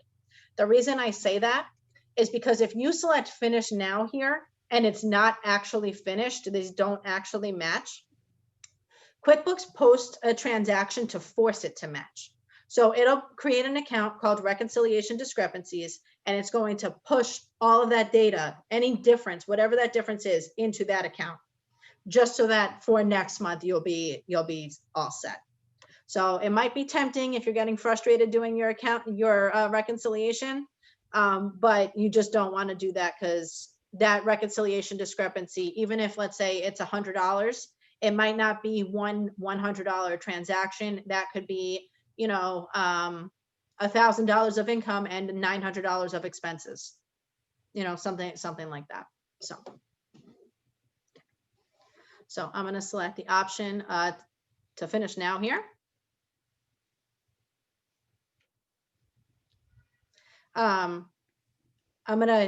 see a question about cash payments. I'm going to get to that in just 1 second.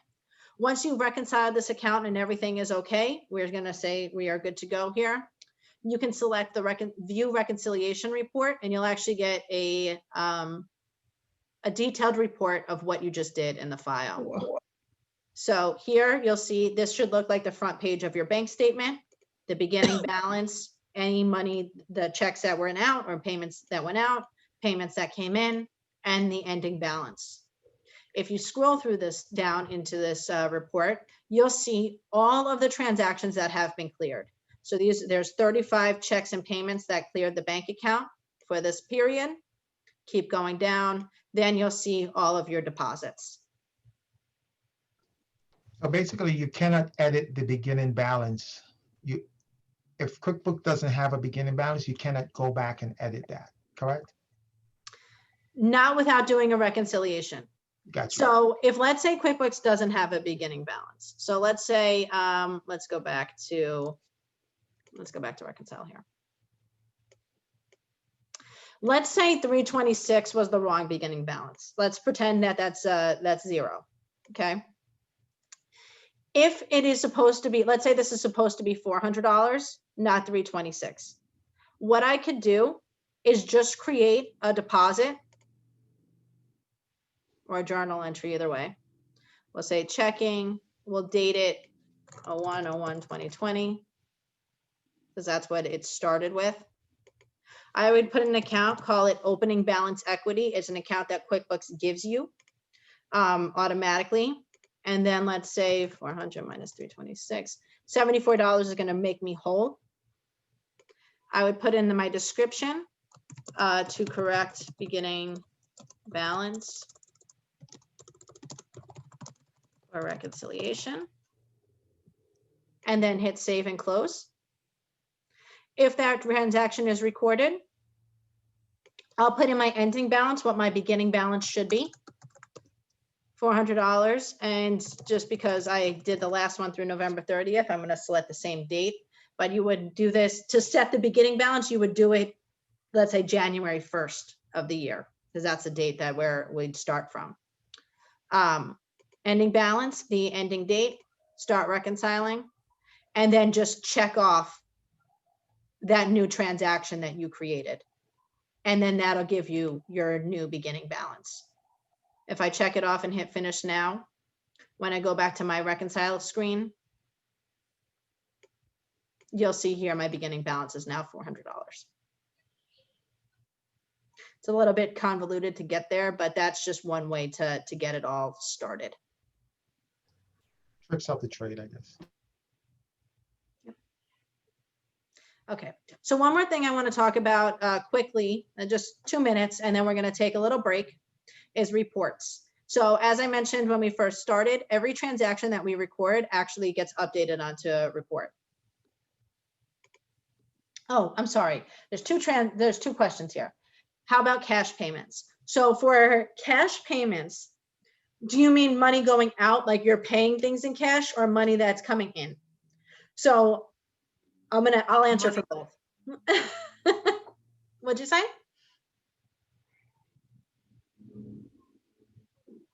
Okay. So if it's cash payments, there's 2 ways of recording it.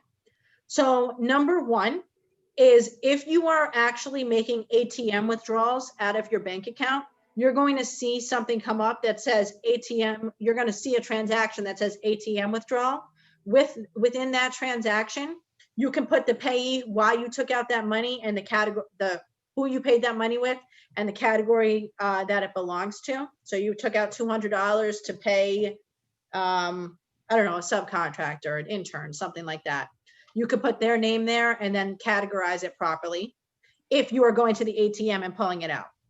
Otherwise, if somebody is paying you in cash and then you're going to make payments with that cash to somebody else without ever hitting your checking account, what you'd want to do is create a bank account in QuickBooks and call it petty cash.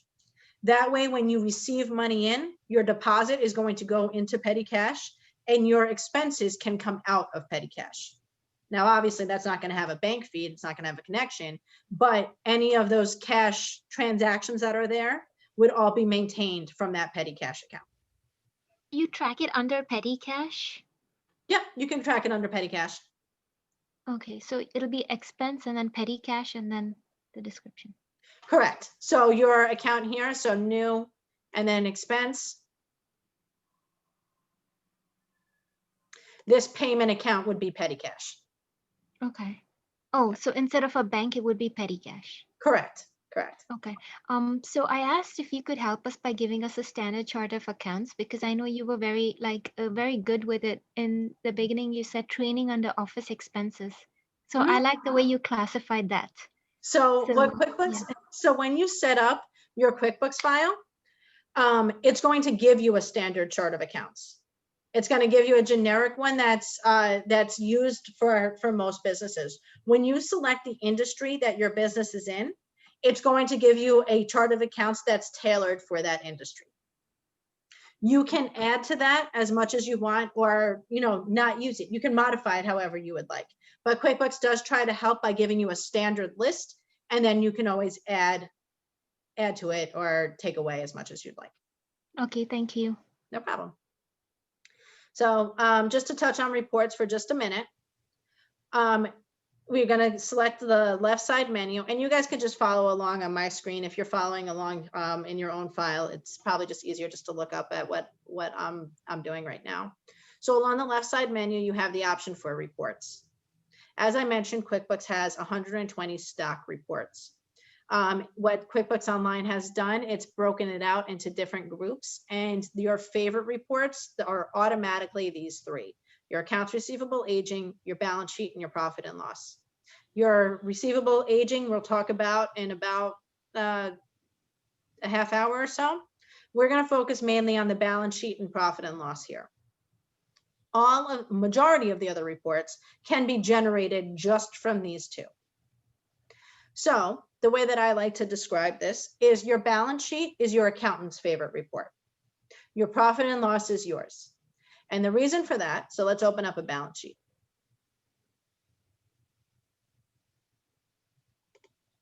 A balance sheet is a report that's dated as of a specific date and time that gives you the value of your business, your assets versus your liabilities versus your equity.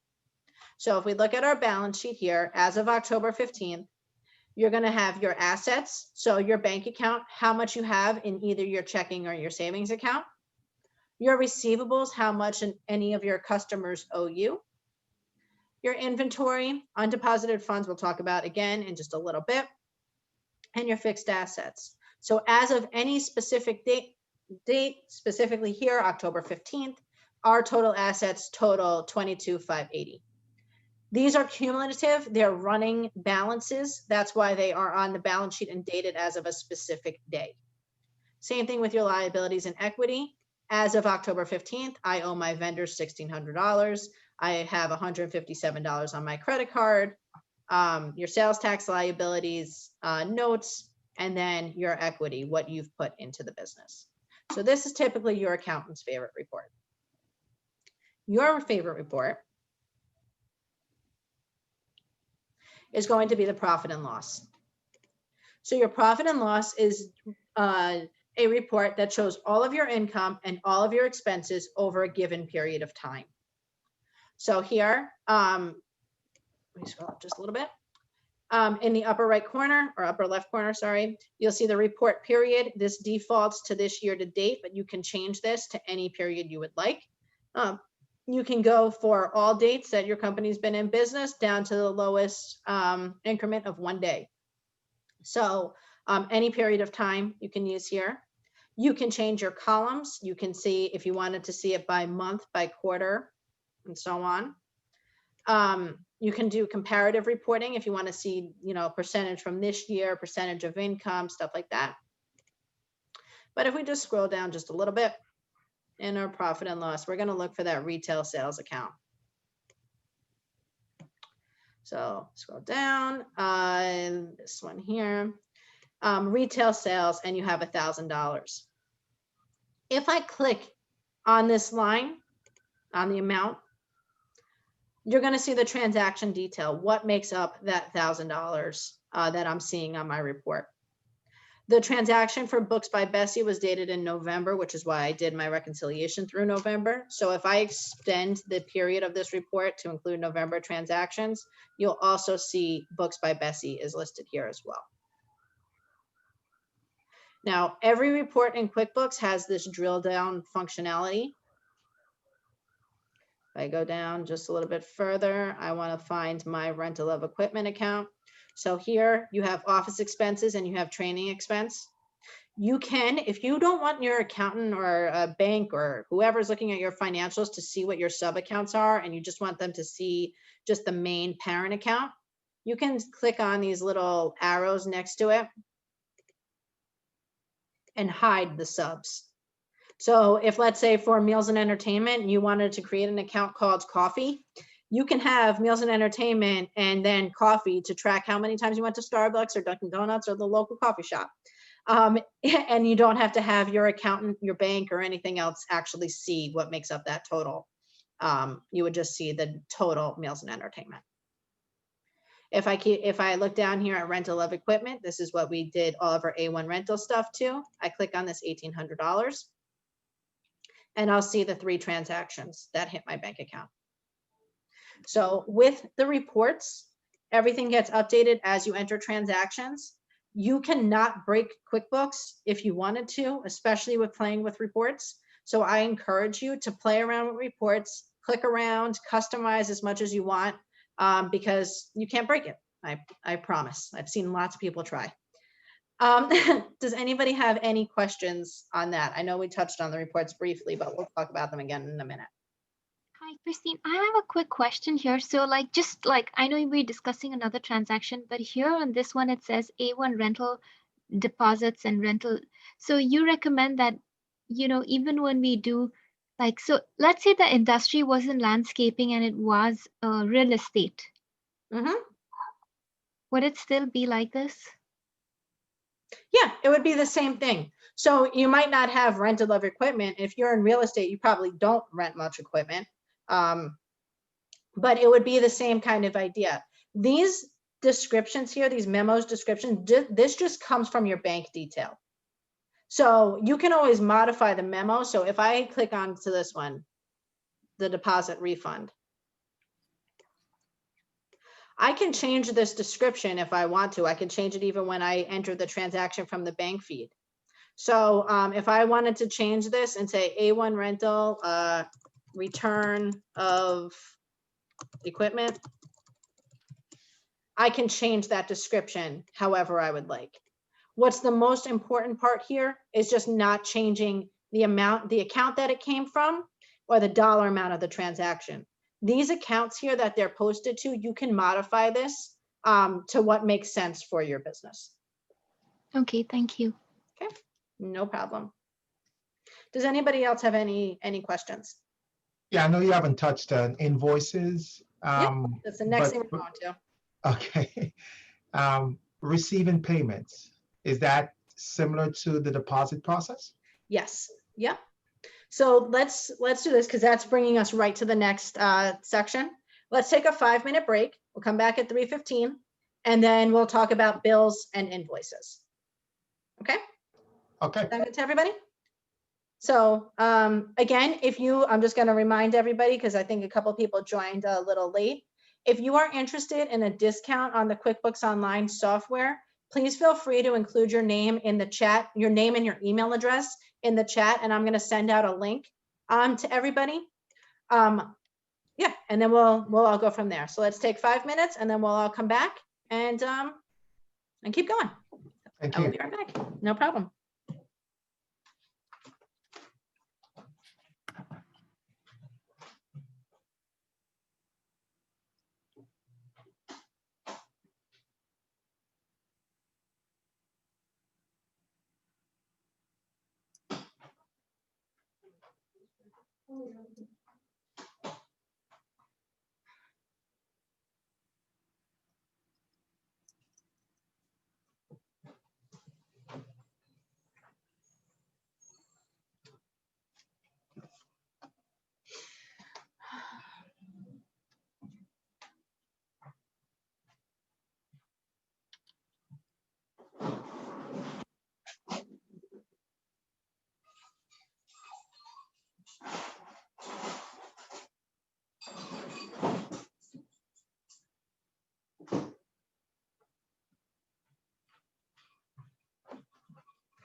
So I don't know if anybody's still here with me, but I just went to use the bathroom in my apartment and there is a giant cricket in there. And those things scare the hell out of me.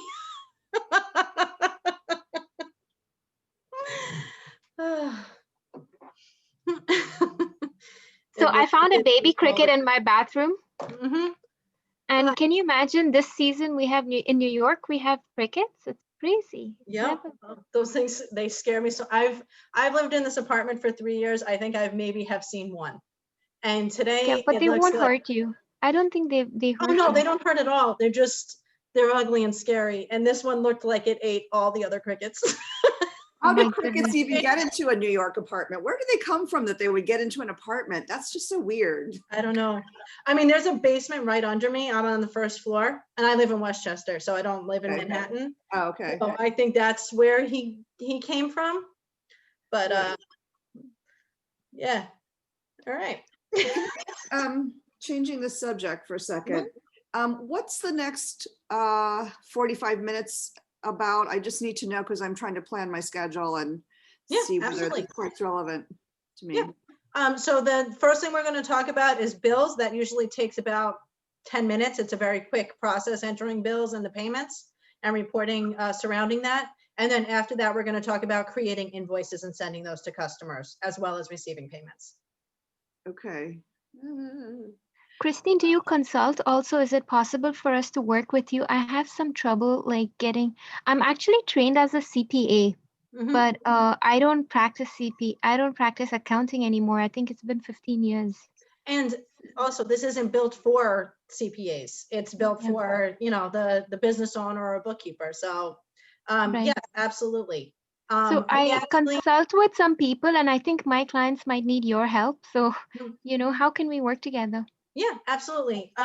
So because this is a very entry level workshop, and we are using a sample file, Preston and Nagley, we do offer discounted rates on consulting services. So for the first 5 hours of consulting. So that rate is $100 per hour for the first 5 hours, and then it goes to my standard rate of $225 an hour after that. So if you would like that, more information on that, more information about the company, anything, again, if you put your name in the email, I'll include all of that information. Okay, I put my name and information in the email. I would really like to work with you. Also, you would be able to teach me how to import it into Excel, correct? Oh, of course. Yeah. From Excel? Absolutely. Okay. Yep.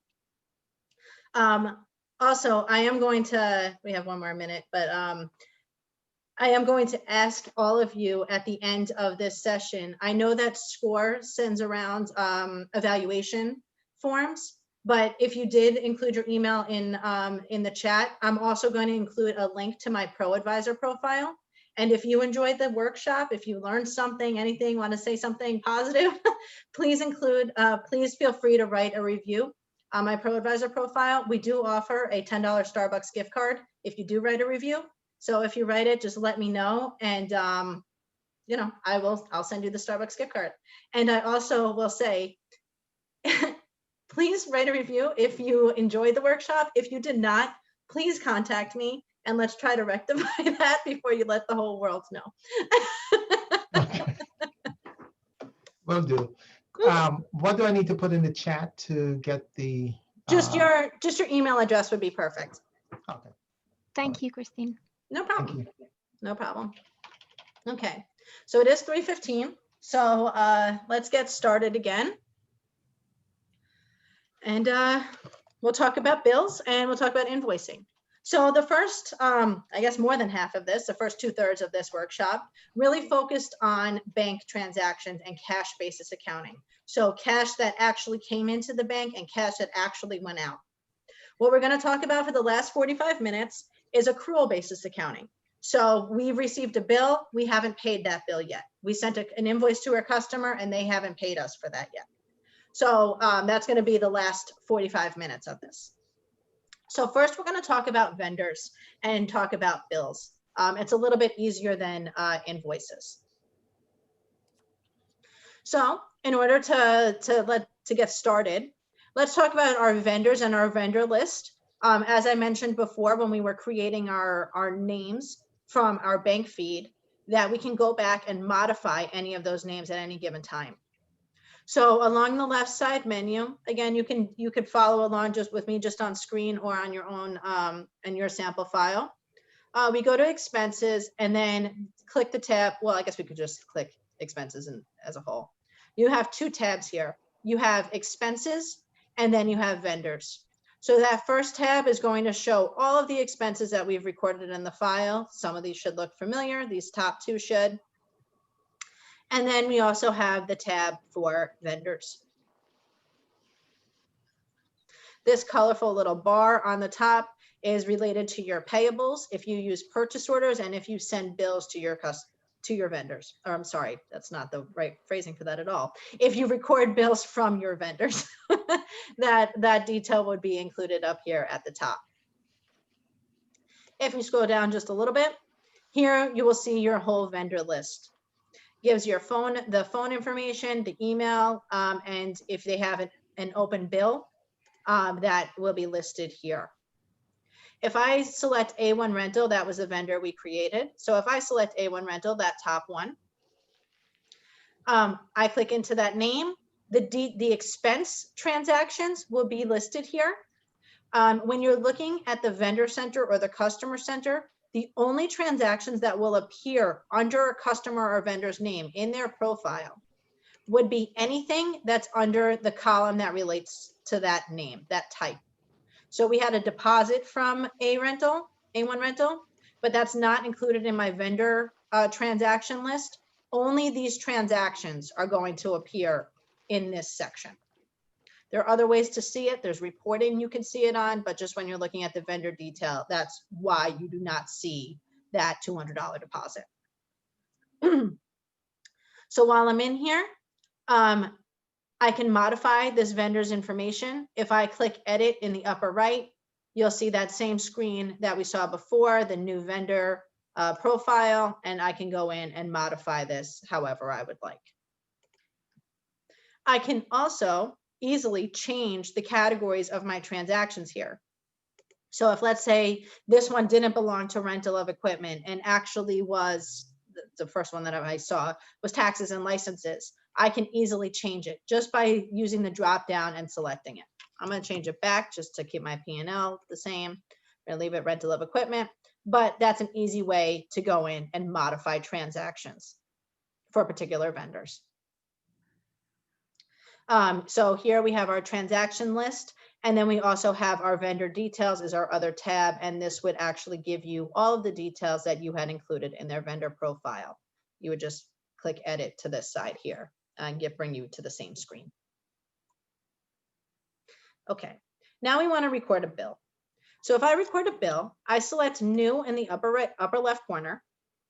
Messing up my left and rights now. And under the vendor column, we're going to go down to the third option where it says bill.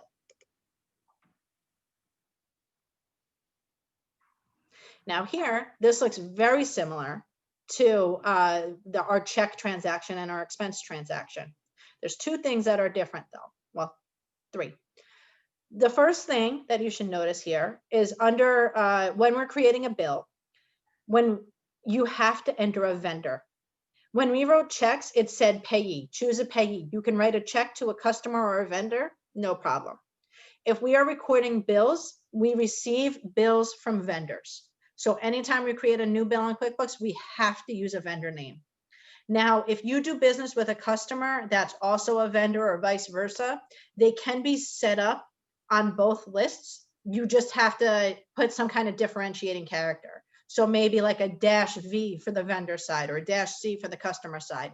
Either way, they have to, it has to exist on both. You can't use a customer name on a vendor bill. Okay. So here, let's use a vendor. Let's use A1 Rental. Let's just be consistent here. Use vendor A1 Rental. Well, then I'm going to put in the terms that the vendor has given me. Let's say they give us net 30. QuickBooks by default gives you these set terms. This is going to be on your customer side and your vendor side. You can add new terms if you would like. If you give like a discount, if they pay in 10 days or whatever, you can get fancy with your terms. But these are just the generic ones that QuickBooks gives us. So we're going to stick with that because they're the most popular. So we say net 30 here.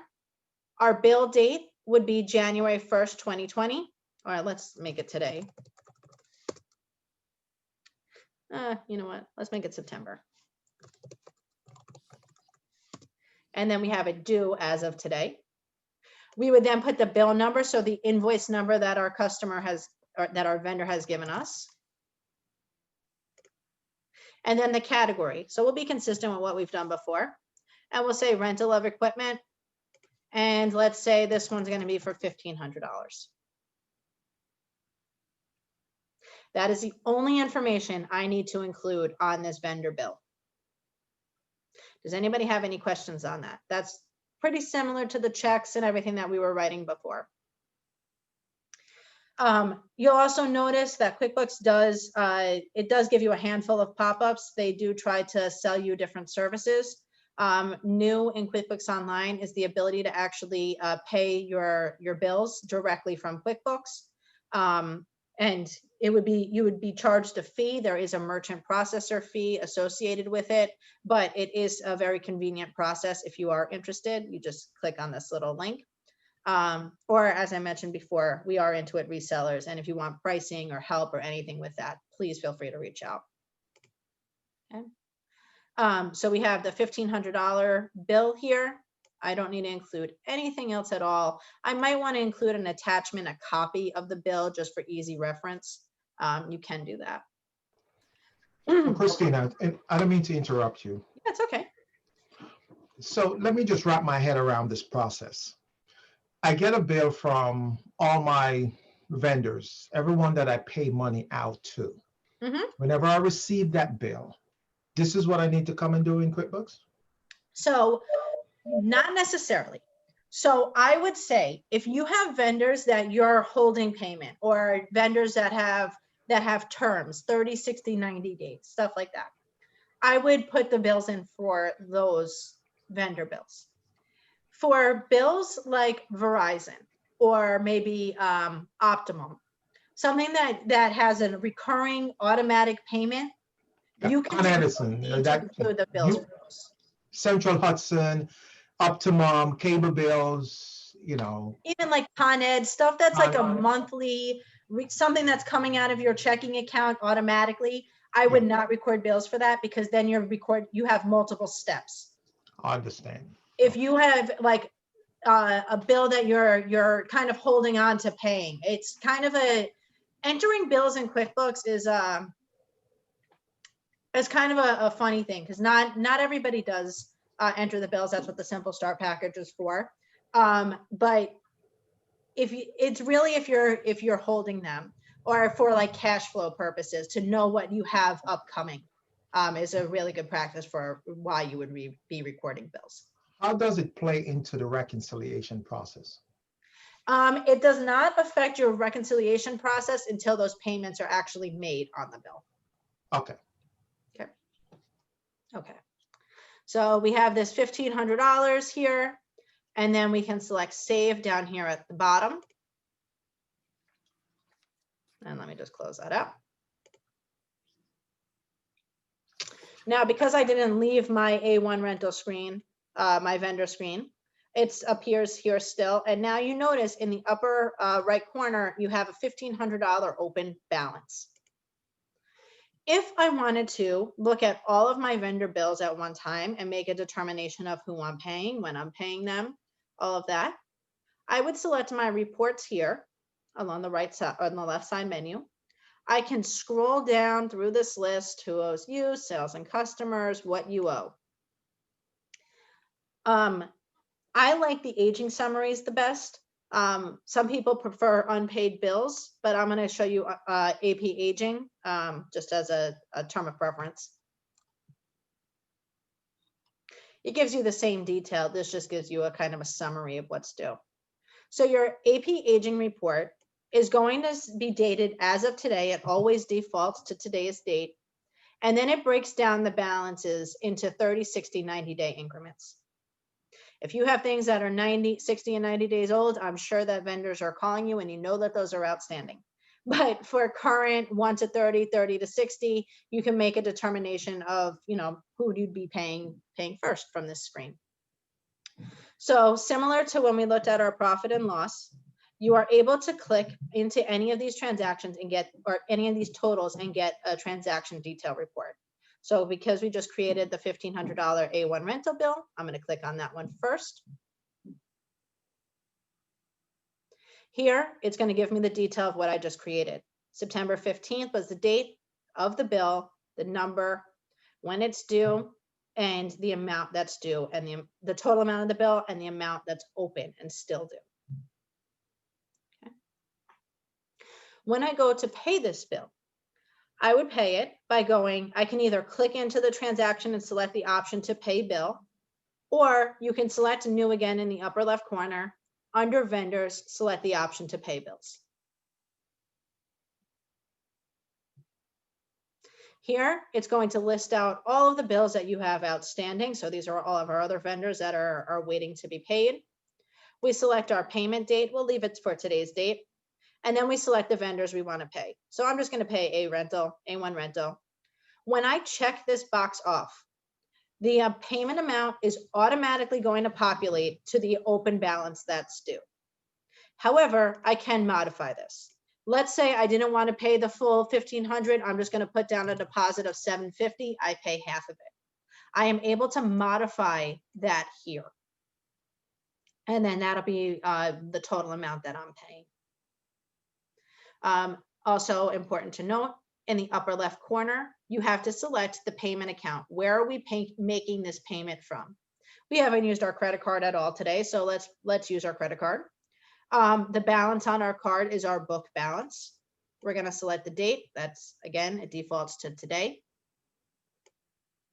750. Then our current account balance is 157.72. What's coming out of my account, or what I'm now paying, is my total payment amount, giving us our new account balance of 907.72. And then, like I said, QuickBooks is really trying to sell this payments thing now. So it defaults to schedule payments online, but we're not going to fall for that. And we're going to select save and close. Now, because I also did not leave this screen, I left my AP aging report open. You see the amount of the bill is now $1,500. It's still $1,500, and my open balance has dropped to $750. If I click into this bill,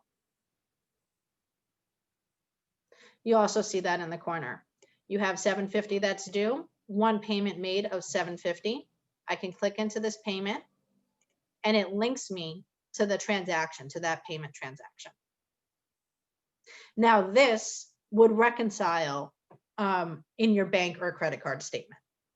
In this instance, it would be a credit card statement.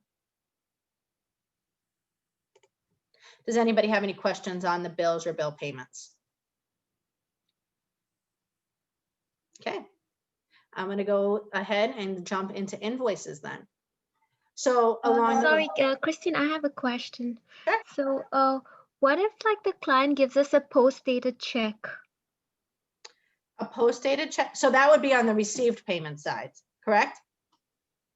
Okay. Yeah, we're going to get there in just a couple minutes. So we'll create the invoices, and then we'll go into the receiving payments from our customers. Okay.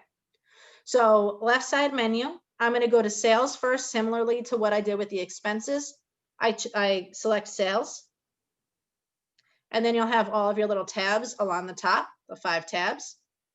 It gives you a little bit of an overview with a graph of your income over time. You are able, Intuit does have Intuit payments where it actually processes credit card payments. You are able to use that or set that up. Again, that's an additional fee. Whenever QuickBooks is moving money, there's always there's an additional service with that. That's just what this overview gives you. You have the shortcuts to create new transactions from here. We're not going to use that yet. Okay. Then you have all sales. These are going to be all of your sales transactions, all of your received payments, all of your invoices, all, sales receipts, all of that. Anything that's related to your customers will appear here. Similar little colorful bar as what you saw on the vendor side. You then also have your invoices tab, which is only going to show your invoices, not all of the other transactions that relate to customers. This is just invoices, just what's outstanding and what's been paid. So it defaults to the last 30 days here, but you can change your date range to whatever you would like to see. If we scroll down here, you'll see all of our invoice numbers, the dates those invoices were created, the customers, and what their status is. It even gives you the status of partially paid, when it's upcoming due, and then if we keep scrolling down, we should see all of the payments, when it's been deposited, and things like that. So now I have a question. Sure. What happens when one of the companies who contracts us has their own invoice, which is an Excel spreadsheet? Like they use their own invoice. How could that be integrated into one of the basic Excel programs? So they have their own invoice. Is that, and it's an invoice for your company that you're sending out, or it's an invoice that they're kind of, can you just explain it? Just Sure. So the invoice is an Excel spreadsheet that tracks the student and the amount, the rate they pay me, and the amount of sessions I conduct on a monthly basis. And then the total is computed, and then I mail that to them on a monthly basis. Okay, so that'll be in the actual like creation of the invoice. So I'm going to Yeah. show you the customers and then we're going to go into actually creating an invoice because I think you'll see exactly where that information is going to go. Okay.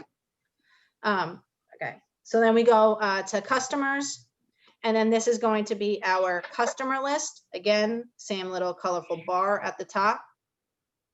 If I select Bessie's books here, this is the one customer we created earlier. Looks very similar to our vendor screen with a transaction list. If you're using projects in the Plus version, you'll have a link to that there. Then the customer details. You can edit the customer details by selecting edit from here or up in this upper right corner, edit and modify their customer profile. Okay. We're going to jump into products and services as we're creating an invoice. So I'm just going to leave that tab for right now.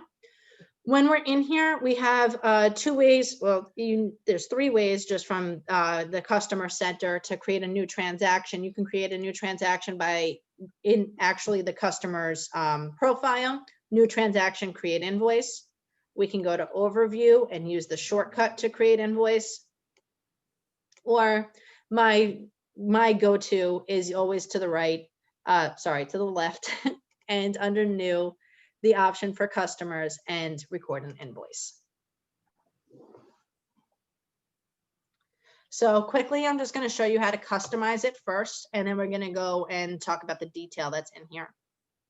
So if we want to customize our invoice and make it unique to our business before we send it out to our customers, we select along this black bar at the bottom, customize and edit current.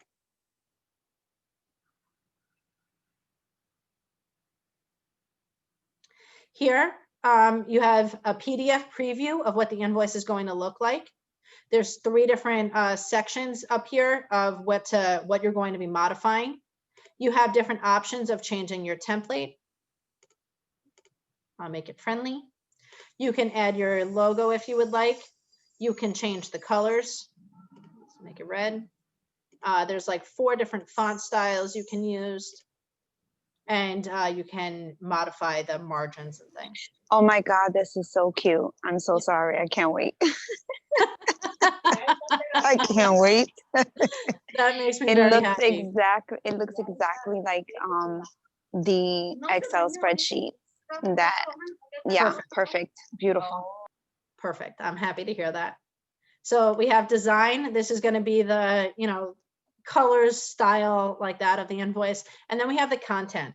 And the content is broken into 3 different sections. You have your header, which is going to be your company information and what you want the customer to see when they first look at it. If they want to see the invoice listed, the number, if you have custom fields, this is a landscaping company, so it does crew number as the custom field. But you can modify that maybe for, in your instance, Delilah, maybe you would have a student's name, something like that. Okay, then you have the activity, the actual, what you're invoicing for. So the product and service that you are selling, if there's a service date associated with that, and then a description, quantity, rate, and amount. Question. Sure. I'm sorry, can we also add fields to the invoice columns? You can. You have, let's see, more activity options here. What would you want to add? So I would add the date, the code. So I would have to add the type of monolingual or bilingual, so the type of language, the specific code for service eligibility code, and then the state code. So I would need to add 3 columns. So what I would probably do, I would probably use the code that you're invoicing against, like I don't think it's the state code. I'm trying to think of it the same thing as like a medical billing, or like I work with a psychiatrist who does the billing by the coding too. So you're familiar with ICD-10, CPT codes? Yeah, those would be Yeah. the activity codes, what you're Okay. actually invoicing for. Then Gotcha. you can use the description fields maybe for, I don't know if you're able to add many columns. Let's see. It says edit labels and widths up top, right there. Well, you can change what these that's are called. You Okay. like, I would change the activity probably to CPT code, and then maybe leave the description as description, and then put in the state code, or Okay, the baby's name, but- and then the quantity could be the eligibility code. well, you don't want to do that, because the quantity is going to, you multiply the Fixed. quantity times the rate equals the amount. So you might want to maybe include SKU. You would have to use the ARI template, but you could include like that another field. But you Okay. can play around with this, like Okay. playing with this similar with the reports. It's not going to break QuickBooks. There's no way. Gotcha. Okay. Okay. Thank you, guys. No problem. How do you save the customized invoice and delete the others? I'm not sure where you delete the other templates. That's a question in the chat. I have an idea of where they are, but I'll go there in just a second. And then down here at the bottom, this is called your footer. This is going to be the message that you're sending to your customer if you want to include one, as well as what the total due is, discounts, and so on. And then lastly, up here at the top, you have emails.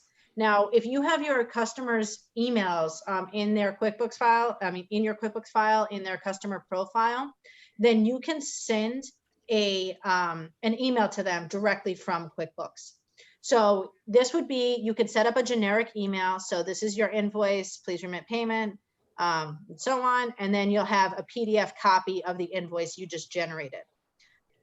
The nice thing about this, about the email, is although it might be a generic email that goes out or that you set up, you do have the ability, before you send out any invoice to any of your customers, this is going to pop up, say this is what's going to go out to your customer. You can always modify it. If you wanted to include an additional note, maybe the holidays are coming up, happy holidays, something like that. Like you can include an additional message, modify that message that's going out to your customer without modifying the template for it. Any questions on that? Great. Yes, I'm sorry, Christine. That's okay. Just want to go back to the, formulating the invoice. As it relates to activity, description, the only areas you have to hard code and set up in QuickBooks certain categories.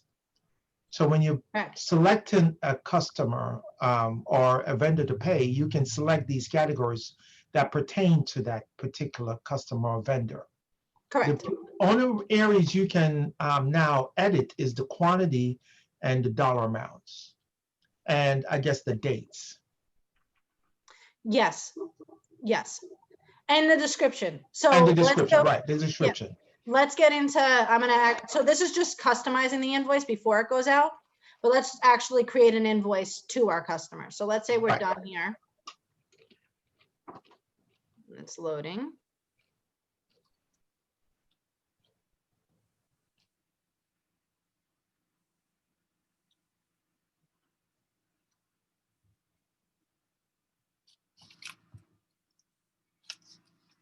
Okay, so in my upper left corner, so invoices function a little bit different than every other transaction in QuickBooks. And that's because every other transaction we've put in QuickBooks has used an account or a category. On invoices, we sell our customers products and services. We create our products and services and link them to specific accounts or income accounts.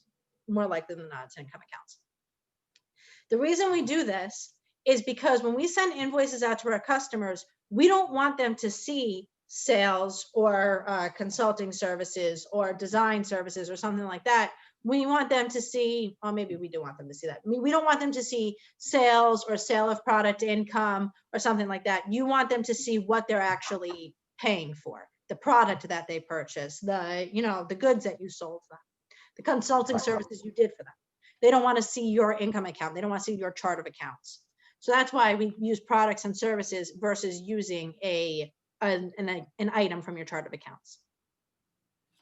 So up in the upper left corner, we have customer, and I'm going to select Amy's Bird Sanctuary. And the reason I'm selecting that one is because I know earlier today, remember we were talking about billing back our expenses, like getting reimbursed from customers for travel expenses, things like that, how we tag transactions in our bank feeds.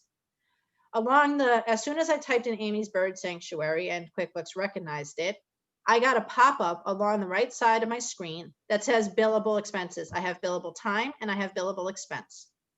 So my billable expense, this is what I added from my bank feed. $1,200 to A1 rental. I want to charge Amy's Bird Sanctuary for this. Because we kind of just use it as an example, I'm going to leave it for a future invoice. But every time I go to create an invoice for Amy's Bird Sanctuary, I'm going to be reminded, hey, you have this $1,200 to invoice to Amy. Do you want to do it now or do you want to hold off? So this is where those unbilled reimbursable expenses, if let's say you do get reimbursed for from one of your clients for travel, you don't want to invoice it maybe every invoice you create for them, but maybe you send them one invoice at the end of a month or the end of a quarter or something saying these are all of the expenses I've incurred for this period. So I'm just going to hide that along the side. I just kind of wanted to give you that extra detail. So I have my customer, Amy's Bird Sanctuary. I have her email included here. My terms, same thing with the vendor side, net 30. My due date and invoice date, my invoice date is September 15th. My due date is 30 days after that invoice date. Now let's talk about the actual activity, what we're invoicing to our customer. So we can include here a service date, if we'd like, if let's say you are, doing teaching or some kind of tutoring, something along those lines, you can put a service date here. And then we put our product and service. So now we're going to create our first service. So just to make it nice and easy, we're going to do consulting services.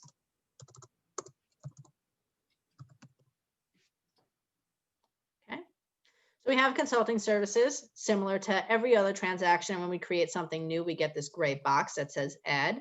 So we're going to select that option too. And now we have our different product and service types. Now, we're going to set up a service, but I'm going to go through what inventory, non-inventory, and a bundle is for you. Inventory is products that you buy and sell that you want to maintain account of. You want to know the actual amount that you have on hand at any given time. It's actually tracking, I have, let's say I sold chairs. I have X number of chairs in my warehouse. You want to track that for inventory. We do not talk about inventory really much in this workshop because inventory could be quite a beast. And the reason I say that is because we might have 10 chairs sitting in our warehouse, but how did those chairs get there? That's tracking, did I purchase the one chair and then sell that one chair? Did I purchase the wood for it and then build it and put it there? So there's a lot of pieces when it comes to inventory. But it all relates to tracking and wanting to know what you have at a particular moment. Now we have non-inventory. So non-inventory is products that you buy or sell that you don't need to keep account of. So let's say or the benefit of knowing how much you have outweighs the cost, the cost of maintaining that count outweighs the benefit.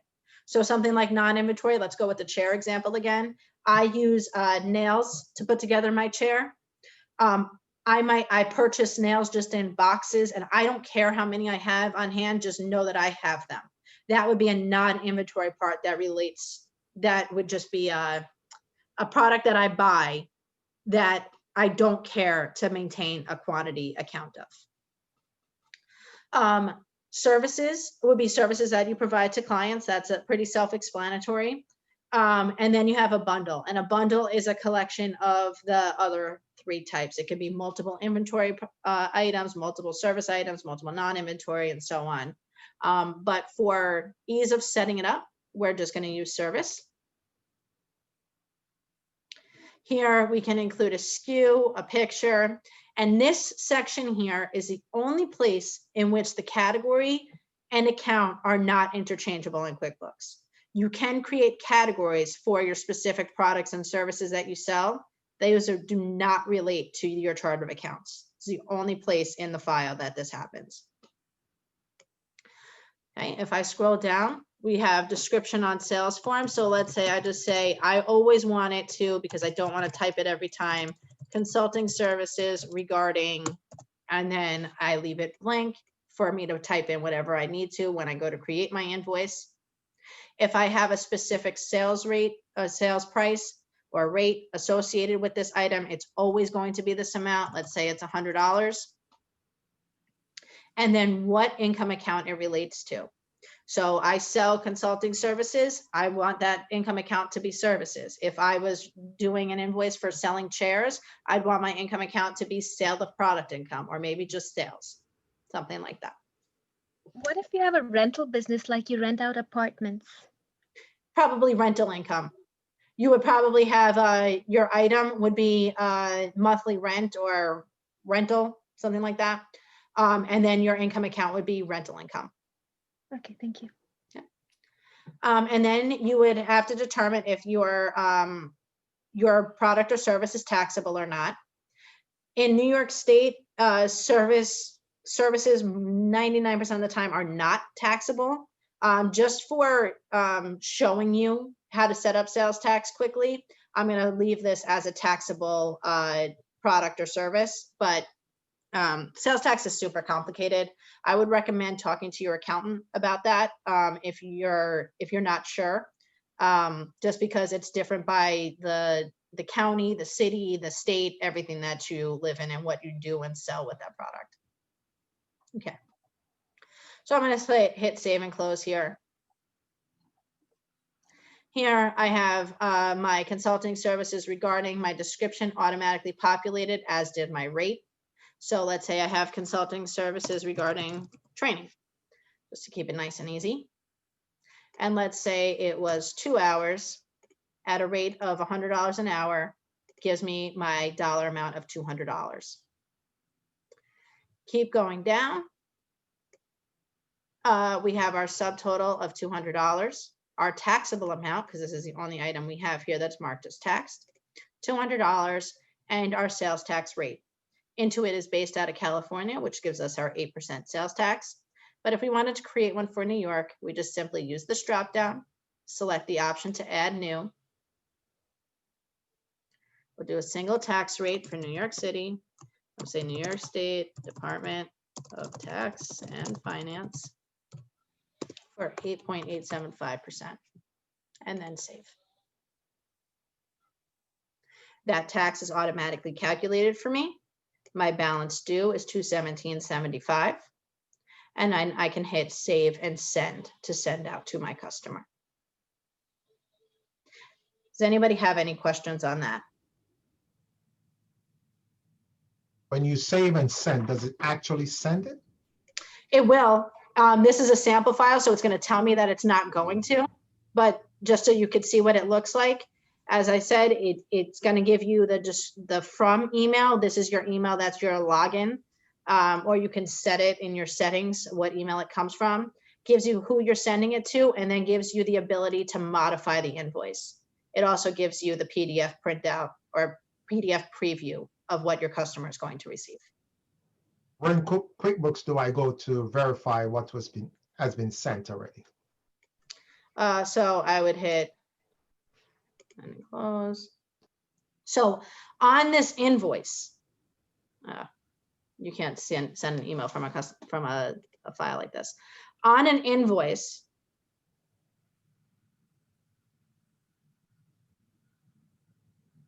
there's going to be history listed. I believe it's down here at the bottom, like around this section of your invoice. When it was sent out, when they opened it, like it gives you all of the detail related to the invoice, but it's literally listed on the invoice. I believe it's also under the customer profile, there's sent emails. I know that it is for sure in desktop. But there is a history on it on the actual transaction itself. Yeah. They're not doing any of the balls. Okay, so now let's go into receiving a payment. Oh, we have 7 minutes left, so let's kind of go through this a little quickly. We have reports. Similar to the accounts payable aging, we have the accounts receivable aging. Amy's Bird Sanctuary is right at the top.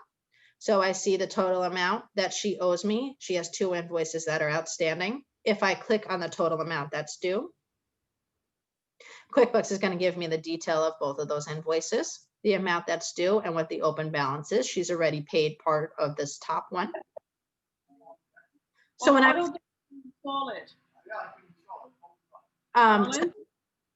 I receive payment, I'm just gonna. So when I receive payment from Amy, I can either do it from within an invoice or click on new and then receive payment. Type in her name. And then the dollar amount that she's given me. So in this screen, if you receive a post-dated check from a customer, you're going to want to include the date that they put on their payment. Then you can't deposit that check until that date, correct? I believe that that's how that works. So you would put in the payment date that they intended to pay it. You would put in their payment method. So let's say they paid you with check, and you would put in a reference number. We're going to deposit to undeposited funds because that's relates to those transactions that I told you to ignore earlier. And then we put in the amount that's received. So let's say she paid us $217.75. She paid us for this bottom invoice. As soon as you type in that amount received, QuickBooks does one of 2 things. If this amount matches an open balance, it's automatically going to apply it to that invoice. If it does not automatically match, it's going to allocate the payment between the 2, allocating the balance to the oldest first, and then whatever's left over to the other invoice. Then I select save and close. Okay, so now that check is sitting in undeposited funds. Undeposited funds is like a lockbox. To bring that check to the bank, we select new, and under other, select bank deposit. Now here, these are the transactions I told you to ignore before.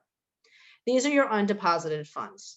So undeposited funds is very handy if you have a lot of checks or a lot of payments coming in from your customers that all clear in one deposit. So you want to make sure all of their invoices in QuickBooks are marked as paid, close them out, and then you select off all of the individual payments that make up one deposit. So let's say all 3 of these get deposited at one time. My total deposit is going to be for $2,200. And then we can select the option to save and close.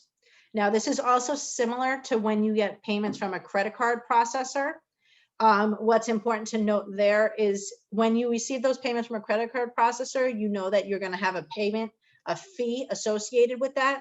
So you want to make sure you have actually all these invoices closed out and do the same thing we had talked about earlier with the bank charges and then minus whatever the fee is.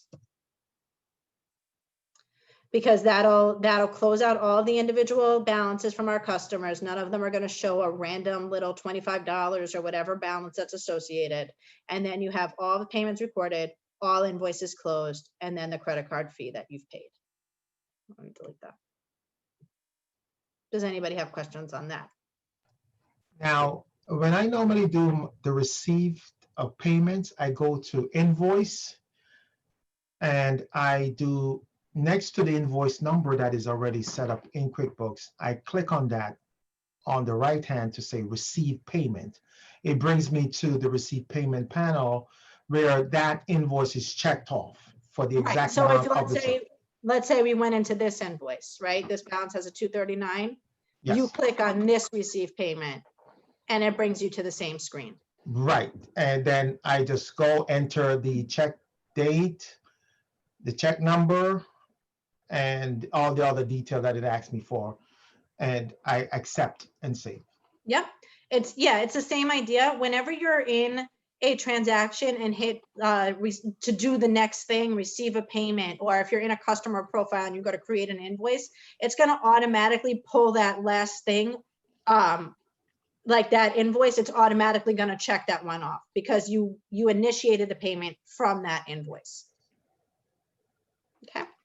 My question is, how does that tie into the deposit process? So it would tie into the deposit process just like what we had just done. So this goes to, let's receive payment.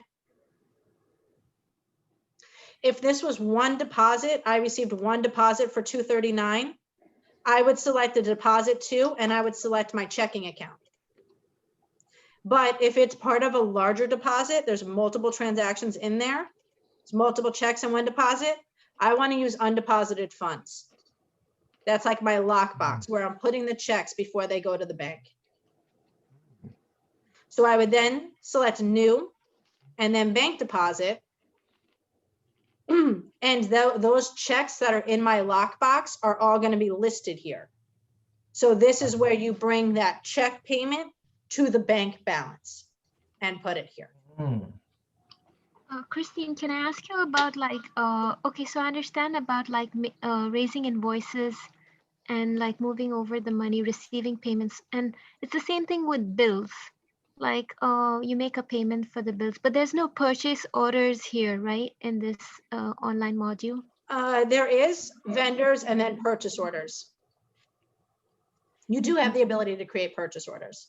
So we Purchase orders are typically an inventory related transaction. So that's why I didn't cover it here, but you can create purchase orders in QuickBooks. Yeah. Okay, and do you recommend any apps for inventory or anything like an online edit, an extension, an app like you said? For inventory, there are multiple apps out there. SOS Inventory is probably one of the most popular ones that connects with online. Fishbowl is another popular one. I think Fishbowl is a bit more expensive than SOS though. Okay, thank you. So Christine, I got so many questions for you. I would love to, spend the 4 hours is not enough. Yeah. We need to tap into your wealth of knowledge. I really think that we had a great group today because I've got so many questions and I really feel like everyone was engaged, which was very nice. So I definitely appreciate it. So, and I like having all the questions. It makes it move fast for me. Oh yes, you are excellent. You're wonderful. Thank you very much. For the time frame that you had to deal with, you maximize it to the best of your ability. Thank you so much. I gave you my email. I would love to get some information from you to see how we can continue with this discussion and securing your services.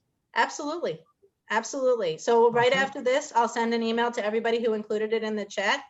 And I'm actually going to hand it back to Kendra now. Let me go back to that PowerPoint. It's just to end on a little bit on score. If my computer wants to cooperate with me today. Yeah, hi Kendra, we see her. Just a couple closing slides.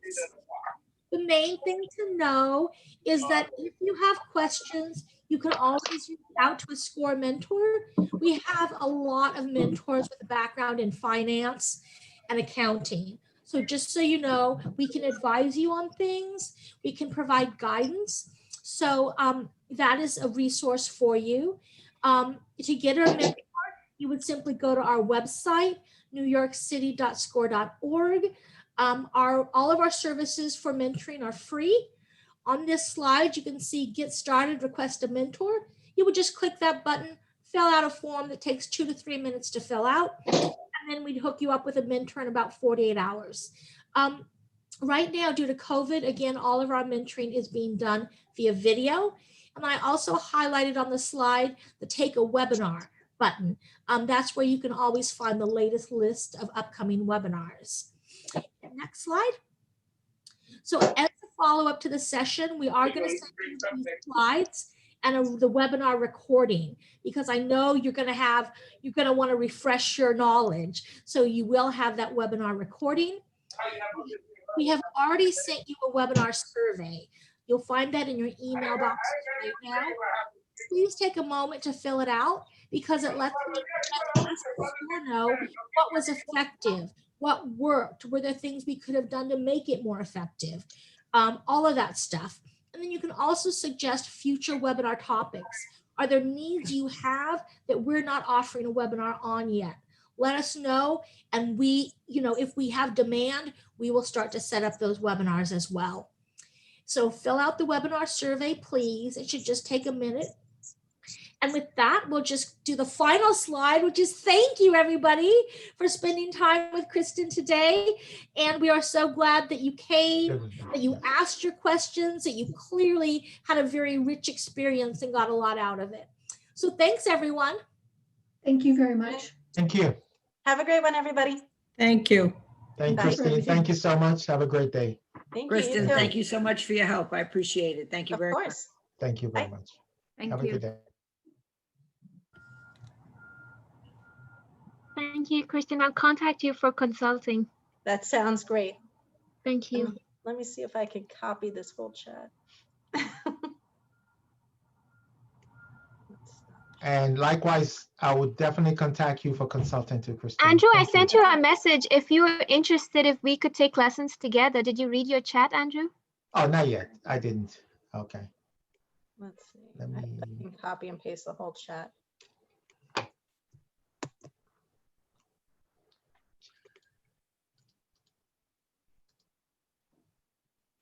Okay. I'm just Yes. not ending the meeting yet because Yeah. I just want to make sure that I can copy everybody's email information here. Yes, got it. Okay, perfect. Okay. Awesome. So Thank you. Andrew, would you like to take classes together with Yes. Christine? Yes. So can I Yes, get your Jasmine. email? Can you Yeah. write it down in the chat? Okay. I'll do that right now. Give me 1 minute, Christine. Okay, take your time. I have it right here. Let me just copy it over. So do you like online more than the desktop, right? Because now I've been Yes. considering options of, like they use a server for the desktop, but that's not good, right? I No. mean, it depends. I personally like QuickBooks Online better. I know that people who have been using QuickBooks for years and are familiar with the desktop don't want to give that up, which I understand that too. I mean, I work in an office with all accountants who prefer the desktop over QuickBooks Online, but by nature, accountants don't really like much change. So Right. they like staying on the desktop version versus going to the online. Okay. So Justin, did you get my email information? No, I didn't actually. I just saved it to you. I didn't. Did you put it to everyone or just to me? Just to you. No, I didn't get it. Sorry. Okay. Can we Yeah, just I put it to everyone, like in the main okay. chat? Okay, let me do that. All right, I did it. I saved it to everyone. Oh, I didn't get it.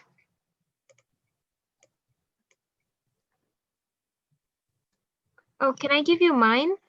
Yes, yes, you can.